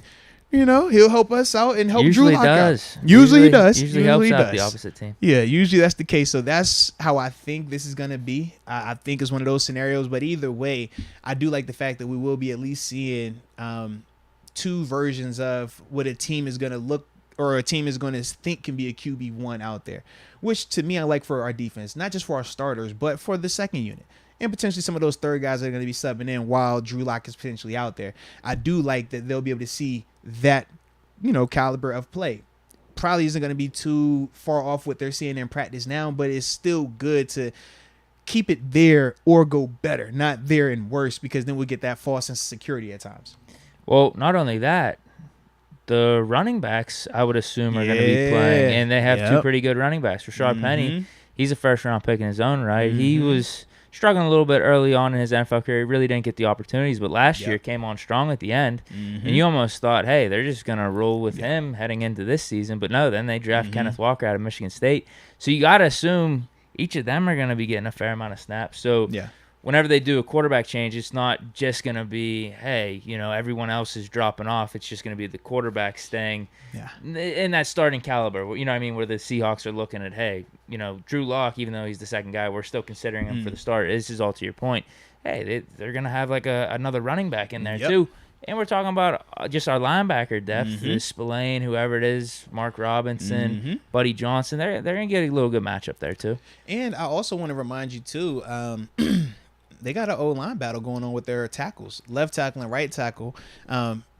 Rookies, Charles Cross, the first rounder. Where is he from? I'm drawing a blank. He wasn't A&M. I want to say Mississippi State. Yeah, he's Mississippi State. You're right. Yeah, he's Mississippi State. And then they have another third-round draft pick starting at the other tackle spot. So the reason I like that is because we don't anticipate seeing T.J. Watt out there at all. I do think we'll get a series or two of Alex Highsmith potentially. But after that, Jannard Avery, Derek Tuska, those are the dudes, right? We want to see who of the others in that outside linebacker room are going to step up and really show what they can do, Whether it's a Tazar Skipper, we know that he's been a preseason darling. If you get an opportunity out there with some of these dudes, what are you going to look like? That's the part for me that I'm excited about in terms of them playing, even if they're not proven talents just yet, still higher pedigree talents. And that's the part that, I'm excited about, because even though we paid Chooks and even though we drafted Dan a year ago in the fourth, neither one of those dudes are first round draft picks. Neither one of those dudes had the excitement surrounding them that surrounds a Charles Cross. Obviously one of the dudes that we even talked about drafting here before we paid Chooks and all the other stuff with the offensive line. So for me, man, I do like that element though. So what are we doing here? We're going over three things to look out for, three things we're excited about. Yeah, so three things. Offense and defense? Offensively and defensively that we're looking for or we're excited about or even concerned about going into this preseason game, man. Just something to keep your eye on one way or another. So you want to start it off or you want me to start it off, man? Don't matter. Oh, I like when you talk like that. Boy said make a light on yourself then one time, Moat time one time. All right, well, shoot. I guess I will go ahead and start it off. I'll give my thought. What time? Yeah, 5:21. Yeah, I dropped my three. Talk a little bit about them. You drop your Which three. one? Offense, defense? I'm gonna go offense first. Okay. Yeah, I'd like to go offense first today, man, because we know, this is what we're talking about. So for me, man, the first thing that I want to see or that I'll be looking for in this game is for Mitch Trubisky to look the part. I want Mitch to put some separation between him and Mason Rudolph and Kenny Pickett. You finally got that new growing pains out your system over that first week and a half of training camp where you weren't looking the best. And now you've put together a string of positive practices. Now you're starting to look more like the guy from OTAs and minicamp. Well, the next step in that progression is continuing to do that in stadium. Can you be that guy in stadium where we know the consequences aren't end all be all because it's not regular season, but you still got to worry about getting hit. You still got to worry about turning the ball over. You still got to worry about drives stalling. It's not we got 6 plays this series because it's practice. So even if my first 3 plays are bad, I'm not coming off the field. I can get it on the 4th, 5th, and 6th play. Well, that's different in the preseason. So for Mitch, I want to see him just look the part. Like I said, I want to walk out of this game on Saturday and be like, I feel good about Mitch. I feel good about his performance. I feel good if we had to start tomorrow, he could be the guy. But that's what I need from him on Saturday. Next guy, Benny Snell. Put up or shut up, baby. He been putting together a nice camp. It's been quiet because Jaylen Warren has really been. He's came back alive. I saw that. He's come back alive, bro. He's come back alive. So for Benny Snell, yeah, you're gonna feel that pressure. Anthony McFarland, yes, it's pressure, but it's different because of Anthony McFarland's game and his skill set compared to Benny Snell and Jaylen Warren. Anthony McFarland is very different than Benny and Jaylen. Benny and Jaylen, them boys is identical in terms of what their game is. So for Benny, we know what you bring to the table on special teams, but I also need to see what you can bring to the table in this backfield, just being more consistent, protecting the ball, blitz pickup, things like that. He's going to get a lot of opportunities. Yeah, 100% he will. And he's been playing well in camp, but I need to see it in stadium because he's one of those dudes like I talked about when we first started this thing out. He knows how to look good in practice. He's to that stage in his career now. He knows what he's doing out there. Let's see when it matters now. Let's see when you're going against somebody else where they're going to be attacking that ball. They're going to be hitting you wherever they want to. It's not the, oh, man, you my homie, so I'm not going to really try to take you out. I'm going to just, I'm going to hit you, but I ain't going to hit you. It's different in the game, and especially during the preseason. So that's the part for Benny Snell where I need to see. Separate yourself. Don't keep allowing Jaylen Warren to hang around because the way that works, keep hanging around, they go with the younger option.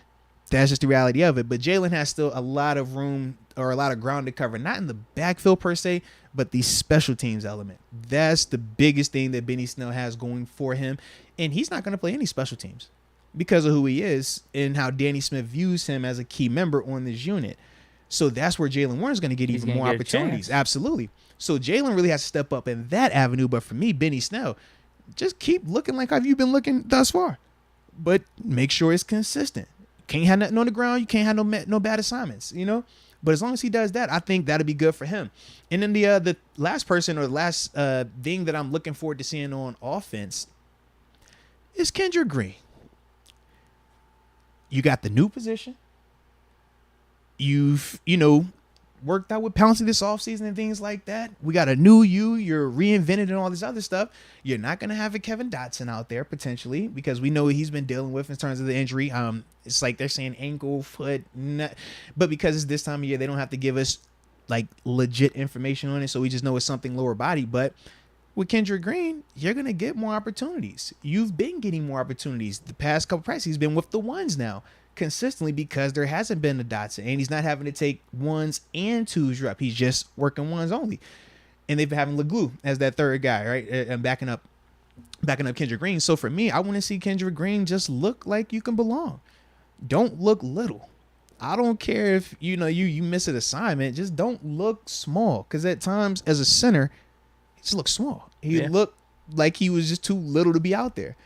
Not questioning his effort because we thought his effort was still good. Did you see that Jordan Davis highlight where he just pushed the guy back? Yes, dude.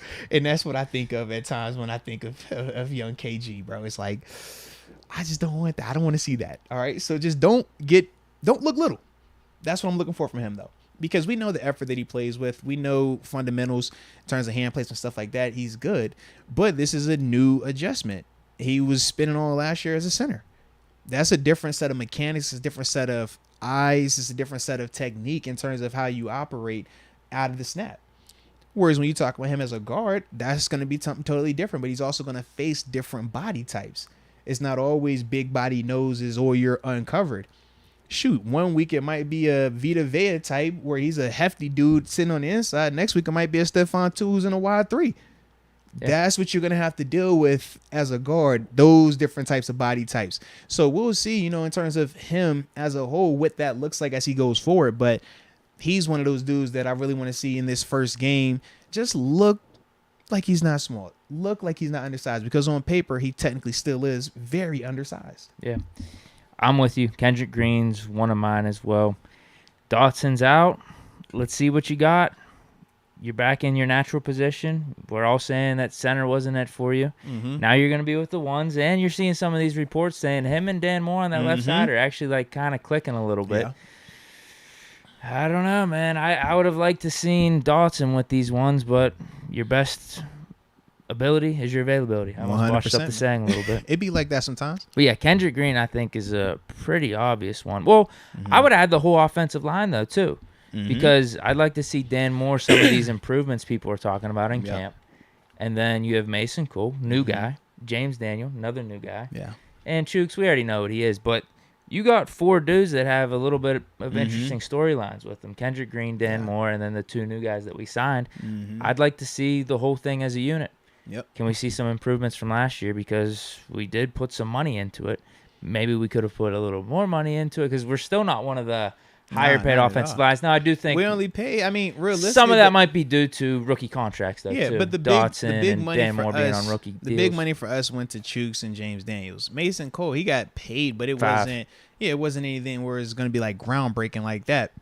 And the rest of the dudes is on rookie deals, like you just said, man. So I'm looking for improvement there, especially with this whole Canada system and how it's supposed to be all together now because we got a more mobile quarterback. See what it looks like. Yeah. Second, offense was interesting because there aren't too many guys I'm like, hey, man, I can't wait to see. I don't want to see him, and I do want to see him at the same time. It's Pickens. Okay. You know a highlight's going to happen. You know something crazy is going to happen. Yeah. But what bums me out is I already know what the NFL media and all the fake news media is going to do. Pickens is going to make an amazing play. Then they're going to act like they've been on this Steelers offensive bandwagon. New quarterback, whole new thing. They got Pickens. Is he the best receiver in this class? I just don't want to hear it from them. So that's one of the reasons why I don't want to see Pickens. And I also don't want to see him get hurt. I want him to be a surprise for the regular season. You saying you don't want people to talk about the team nicely?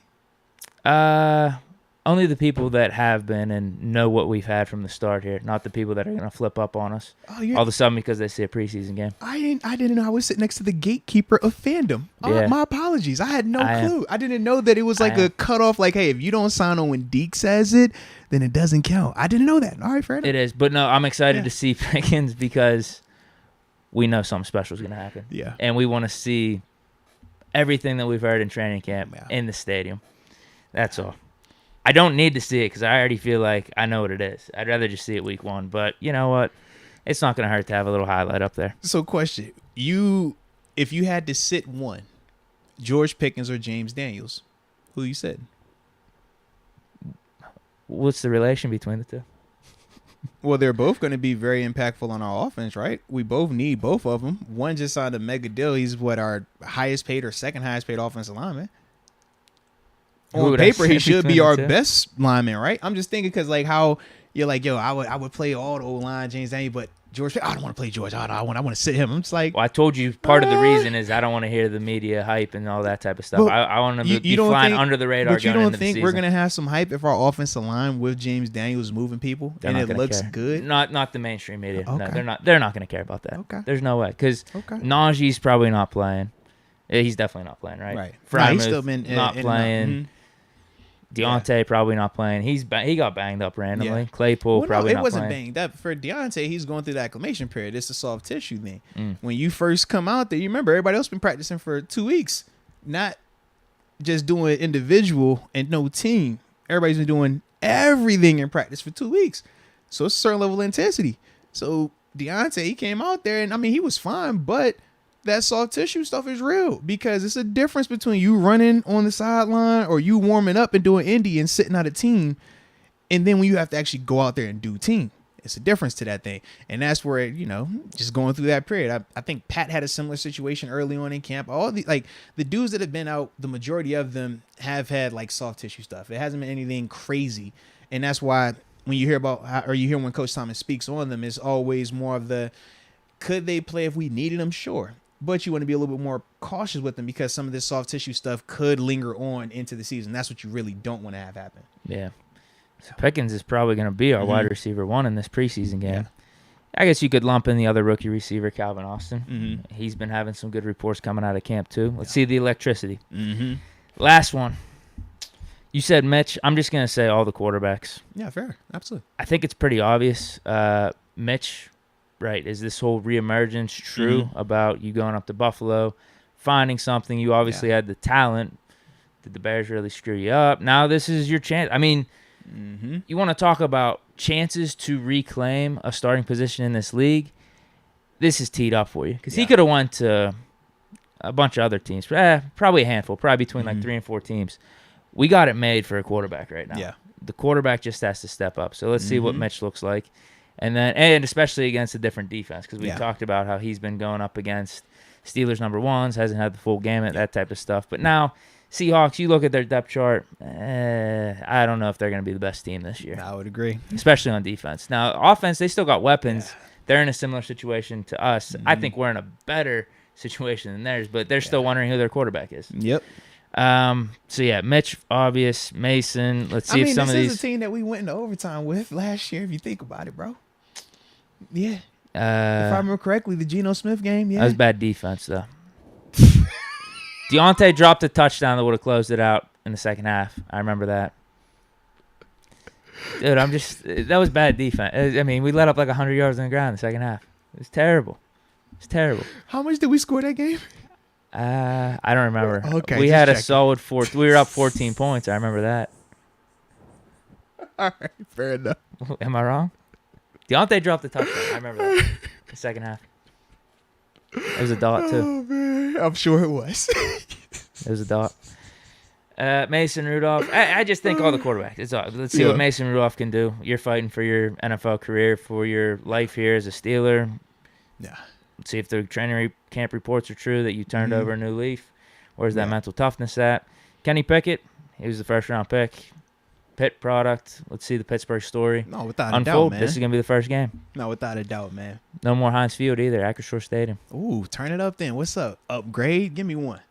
Let's go. So that's my offense. Okay. We pretty much got the same. The quarterbacks. We talked about Kendrick Green. I said Pickens. You said Snow. Yep. So we're pretty spot on with that. All right. Time to go to that defensive side of the ball. You know, the dog side. Well, no surprise here. I need to see Devin Bush or Robert Spillane do something. Do something in stadium. We've obviously talked about what both of those guys have been doing throughout training camp, and breaking out just the difference between Devin Bush and Robert Spillane. How Spillane has been doing a little bit more of the splashier stuff and just been flashing a little bit more. But Devin has still been playing well. He just hasn't wowed you. He hasn't jumped off the screen enough to me. But coming into stadium, this is one of those ones where we need to see. Number one, for Spillane, can you cover a running back and a tight end that is not from the Pittsburgh Steelers? Because he has improved in that element this season. You watch him in some of the drill work, you watch him in some of the 11-on-11, Spillane has definitely improved his coverage. But once again, I take it halfway because we're in-house. You know these guys. By the time I was in year 3 and 4 in Pittsburgh, I knew what type of routes certain people ran. We knew how, okay, L. Bell, when he dead legs, this is what you look for. Wait for this. Just wait on it. Just wait on it. He still might hit it, but you just know. You can anticipate it. You don't get that luxury in the preseason when you're going against a team that you're not even thinking about. And now you're out here and it's like, oh, I don't know what this dude does. I got to just be fundamentally sound. I just have to, athlete on athlete. Can I do that? That's the part where I want to see with Spillane. With Devin Bush, it's always going to be physicality for me, just based on what we saw from him last season. Coming downhill, hat, hands, not being scared to thump these dudes, man. And just looking like he belongs. So that's the first thing that I need to see, man, is Devin Bush and Robert Spillane. Just do something. One of them dudes. Just give me something that I feel better about. Because otherwise, you know what's going to happen if they don't go out there and play well. We're going to be hollering about Robert. We're going to be hollering about Roquan Smith. Absolutely.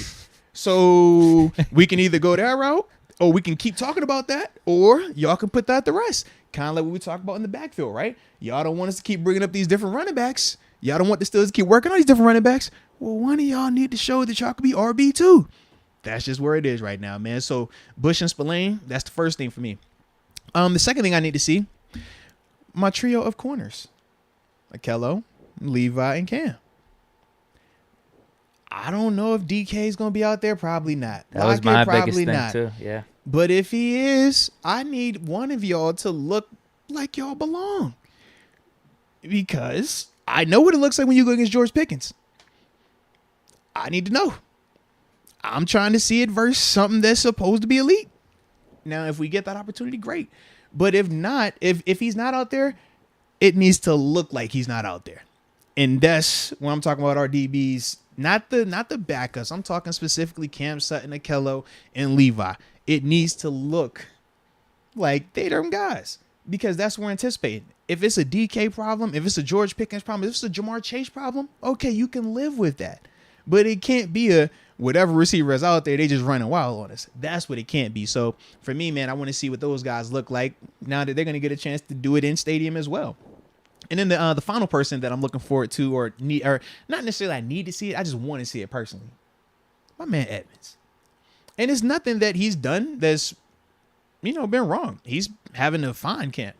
He knows what he's doing. He's a starter in this league. He's a professional in this league. But I just want to continue to see that growth. Not necessarily as a run defender, but when that ball is in the air. We saw him take strides in that department last season. I just want to see it continue. You don't have to get a pick, but I want to see you flash. I want to see something where it's just like, okay, if that ball was in that air, it was like, yo, all right, he was in position. We felt good about that play.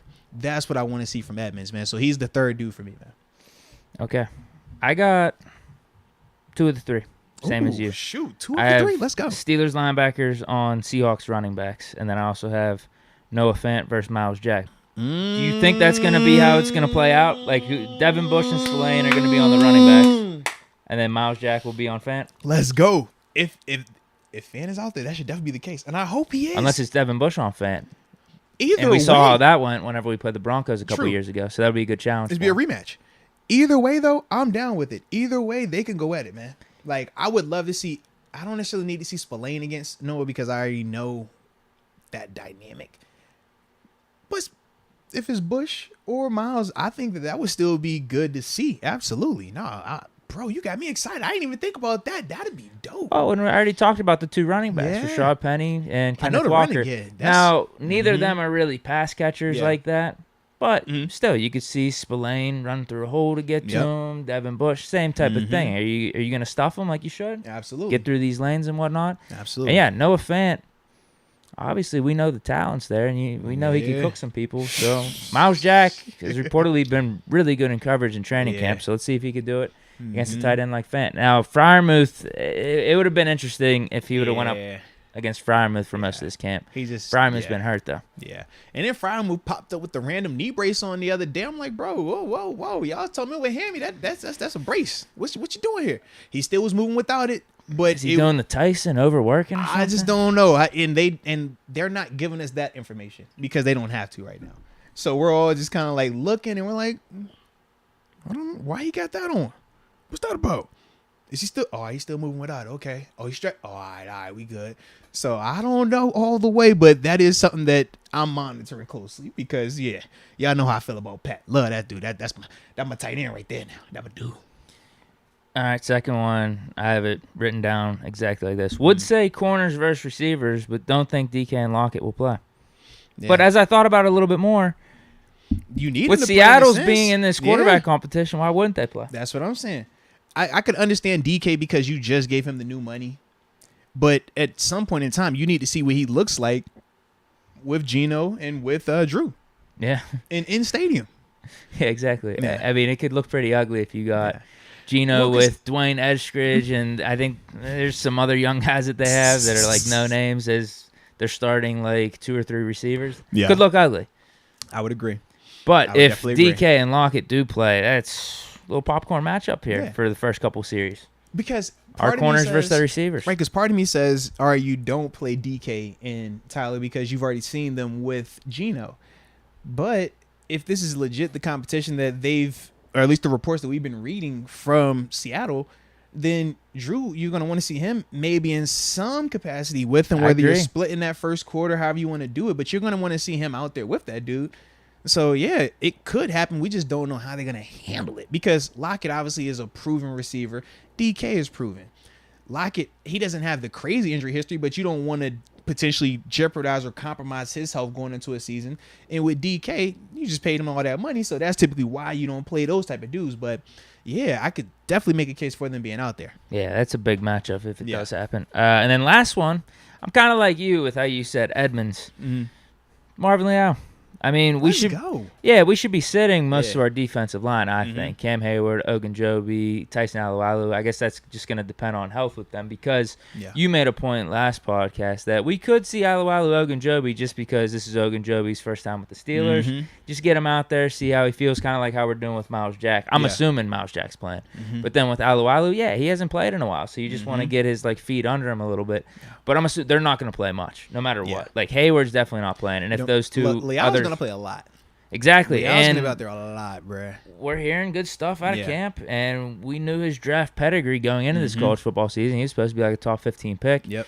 Fell to us in the 3rd round in the draft for whatever reason, and I think we're going to benefit from it. So I just like to see this talent on display in an actual preseason game, because you're hearing stuff about him just wrecking things and breaking shit up. Yeah. So let's see if we could do it in the preseason game, because I think he could be one of those guys, like, I mean, you get him in there middle of the season, give him 20, 30% of the snaps, like, and all of a sudden, late in the season, he's getting 50 just because of the talent. That's how it starts.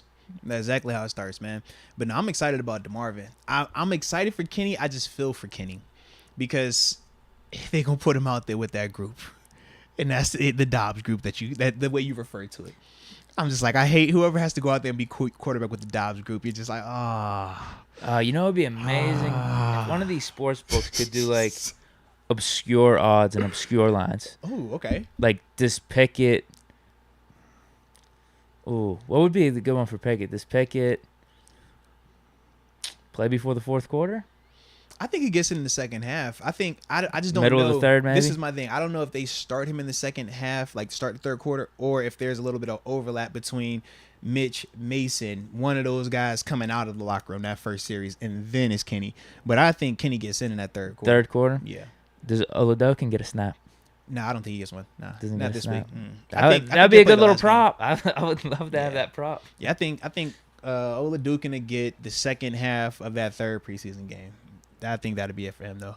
Yeah. Hopefully, I mean, for his case, but at the same time, it's like, why would I cut a rep out of the competition that I need for my QB1 for Oladukin, who we know, barring something catastrophic, is not getting out there this year to start. Yeah. So, yeah. It was fun, though. No, without a doubt, man. So I like it, baby. I like it. Got like 13 minutes. We're definitely on schedule. We are perfect on schedule, man. Shout out to us for that. Right. I was trying to contemplate what I wanted to do next with this situation here.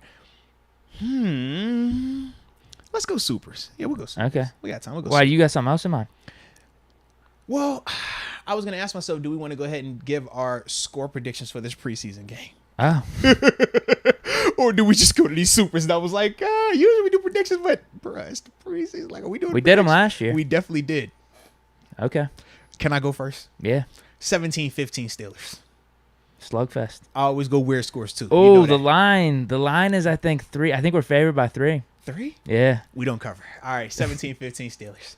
Yeah, okay. What's the weather looking like? I could see it being like a dreary day. We're seeing all this rain with training camp. No, bro. It's been a lot of that, man. Okay. Yeah. Mitch goes out. He is solid. Okay. Nothing eventful, though. Okay. 4 for 4, 32 yards. All right. Out of the game. Efficient, in and out. Let's go. Mason comes in. Same thing. Okay. In there.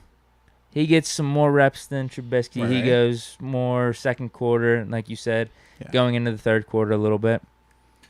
He's basically like last year's stat line for him. What was he, like 7 for 9, like around like 80, 90 yards. No touchdowns. That was his thing every week, too. In the no touchdowns, though. What happened last year? Yeah, just like last year, man. What happened last year? No, Pickett's going to come in. He's going to win over the crowd. He's our Dobbs? Or is he our Haskins? Yeah, a little bit of Dobbs and Haskins, because Haskins threw some touchdowns. Yeah, and Haskins was like the fan, like he was becoming a little bit of that fan favorite too. Like we're getting excited about him. Pickett is winning over the crowd, and I don't know if that you think he needs to win over the crowd. Trust Deke, I've been out there a lot, bro. There's some people that don't like Pitt. No, bro. Trust me on this. He already has the crowd. Like, man, they've been cheering him before he was even on the field when it was just Mitch, not even throwing a great pass. Just like, oh, we need Kenny. We want Kenny. Like, Kenny is the fan favorite, man.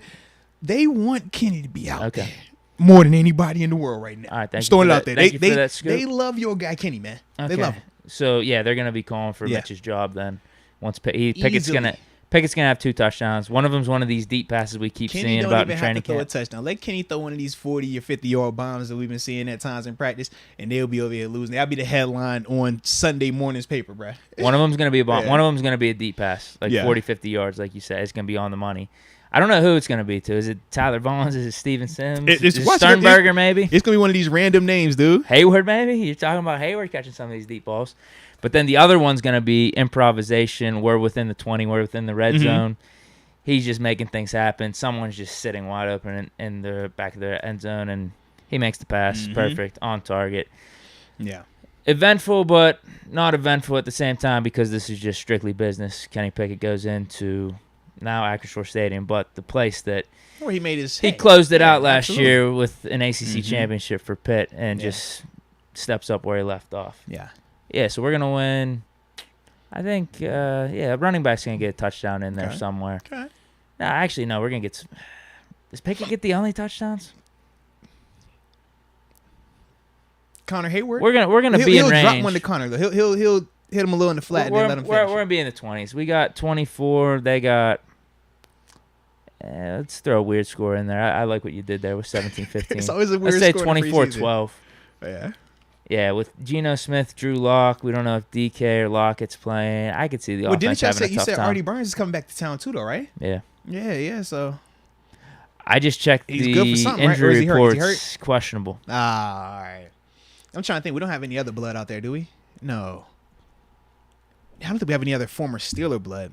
I know the linebacker Jordan Brooks, he's probably not going to be out there. He's been dealing with a hammy, and they like him a lot. He obviously had a dope year last year. Yeah. Okay, even though we're going to be missing TJ and Hayward, probably Minka, I think our second team's got some good talent. When we talked about Liao, Avery, Tuska, we can get something from them, maybe. Don't sleep on Avery. I told you that now. Skipper, you're right. Bro. He's a preseason gamer. Don't sleep on Avery. And Skipper, this is what he does. You know what he do. He over here like, yo. Miles Jack out there, obviously. Devin Bush and Spillane, they're fighting for their lives too. So we should be seeing some good things out of the defense. I'm assuming all the starting corners are going to be there. Should be. Yeah.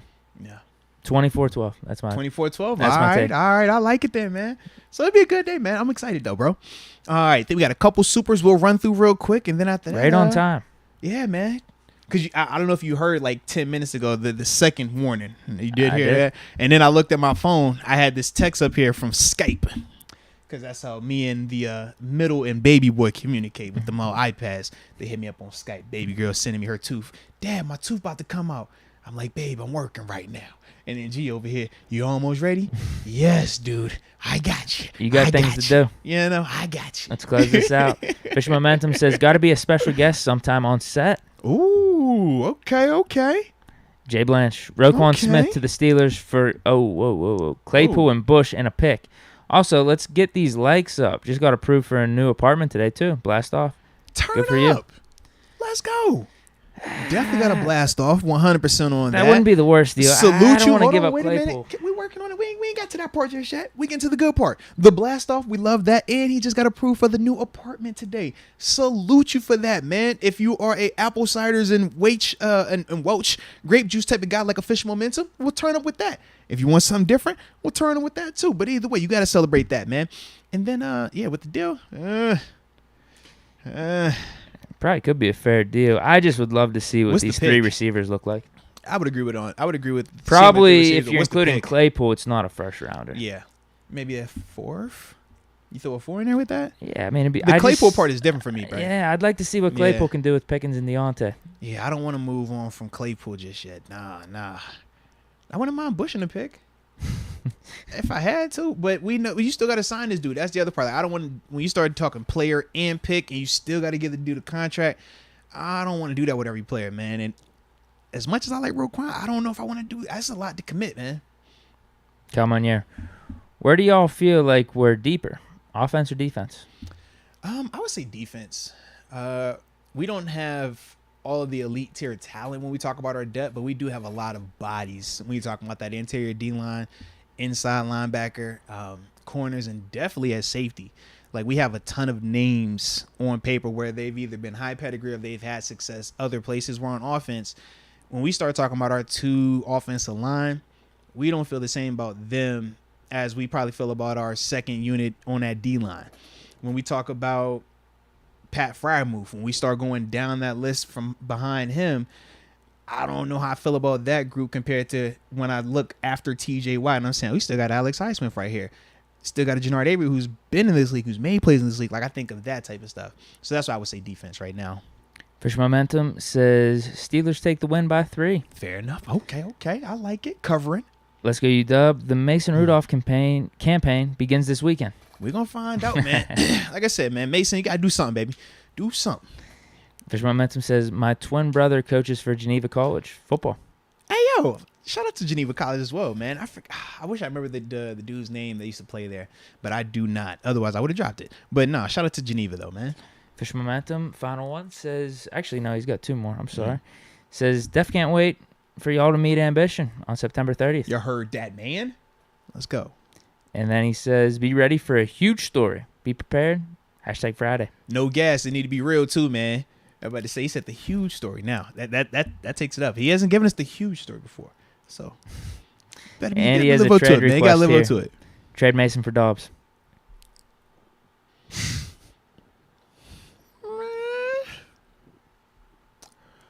I'm just gonna wait on Mason. Let's just wait. Just wait.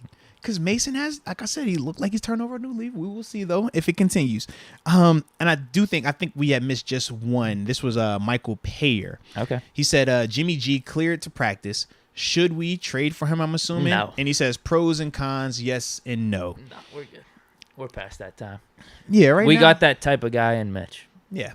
Essentially, that's what it is. And he's a lot cheaper. So, yeah, we'll see what these guys look like. Who knows, man? Maybe in 3 weeks, we singing a different tune. But I would at least want to see it first. I want to see it look bad before I just assume it's going to be bad. Let's just see what it looks like. And then we can decide about that. Who knows? Maybe it becomes week 6 and we want your boy 7 back. If we paying Jimmy G, we can't get your boy 7 back. You know what I'm saying? That's true. So, yeah, you got to reserve judgment on. That's all. Jake Malesio says, why don't we wear the Bumblebee jerseys? Good question. I wish. I love them joints, man. Yeah. I would be for it, too. Yeah, I tell you, man, I love that because it's like a legit throwback. It is. And I'm all for that, man. Even though people don't like the Bumblebees all the time. Like, I'm a Bumblebee guy. No, they're sick. I'm telling you, man. Michael Payer says, you skipped my Jimmy G question? Yep. No, Moats got you. I came back to you. Come on, I ain't forget you, Michael, baby. Come on now. The teamwork. We team working in here. Yes, indeed. But no, man, that was a good question, though, man. But yeah, for me, like I said, it was just reserving a little judgment on it, man. Just don't want to hop into that because if you do that, that ends a lot of your flexibility of what you want to do or what you might want to do a year from now. You know what I mean? Like, it's certain things that we still have a lot of flexibility with because, as we talked about, it's only one quarterback that's going to be under contract for the next 4 to 5 years guaranteed, and that's Kenny. With Mason, this is his last year of that deal. We'll see what it looks like in terms of them potentially extending him, but he has to do something this year.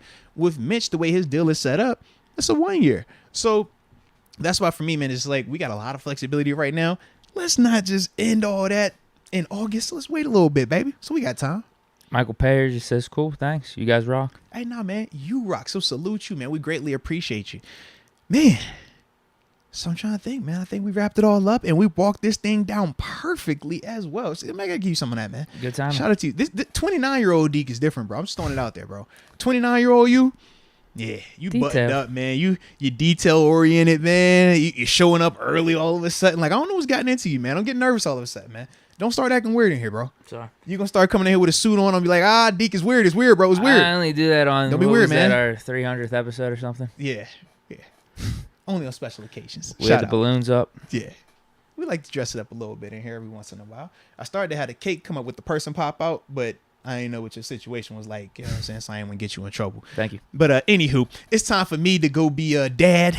Yeah. Gotta go get this golf on. So, shout out to each and every one of y'all that was rocking with us. Next show is Friday morning, 9 o'clock. Phone lines are open. All right. So don't want to miss that, man. We appreciate the heck out of y'all. And until next time, baby. Peace.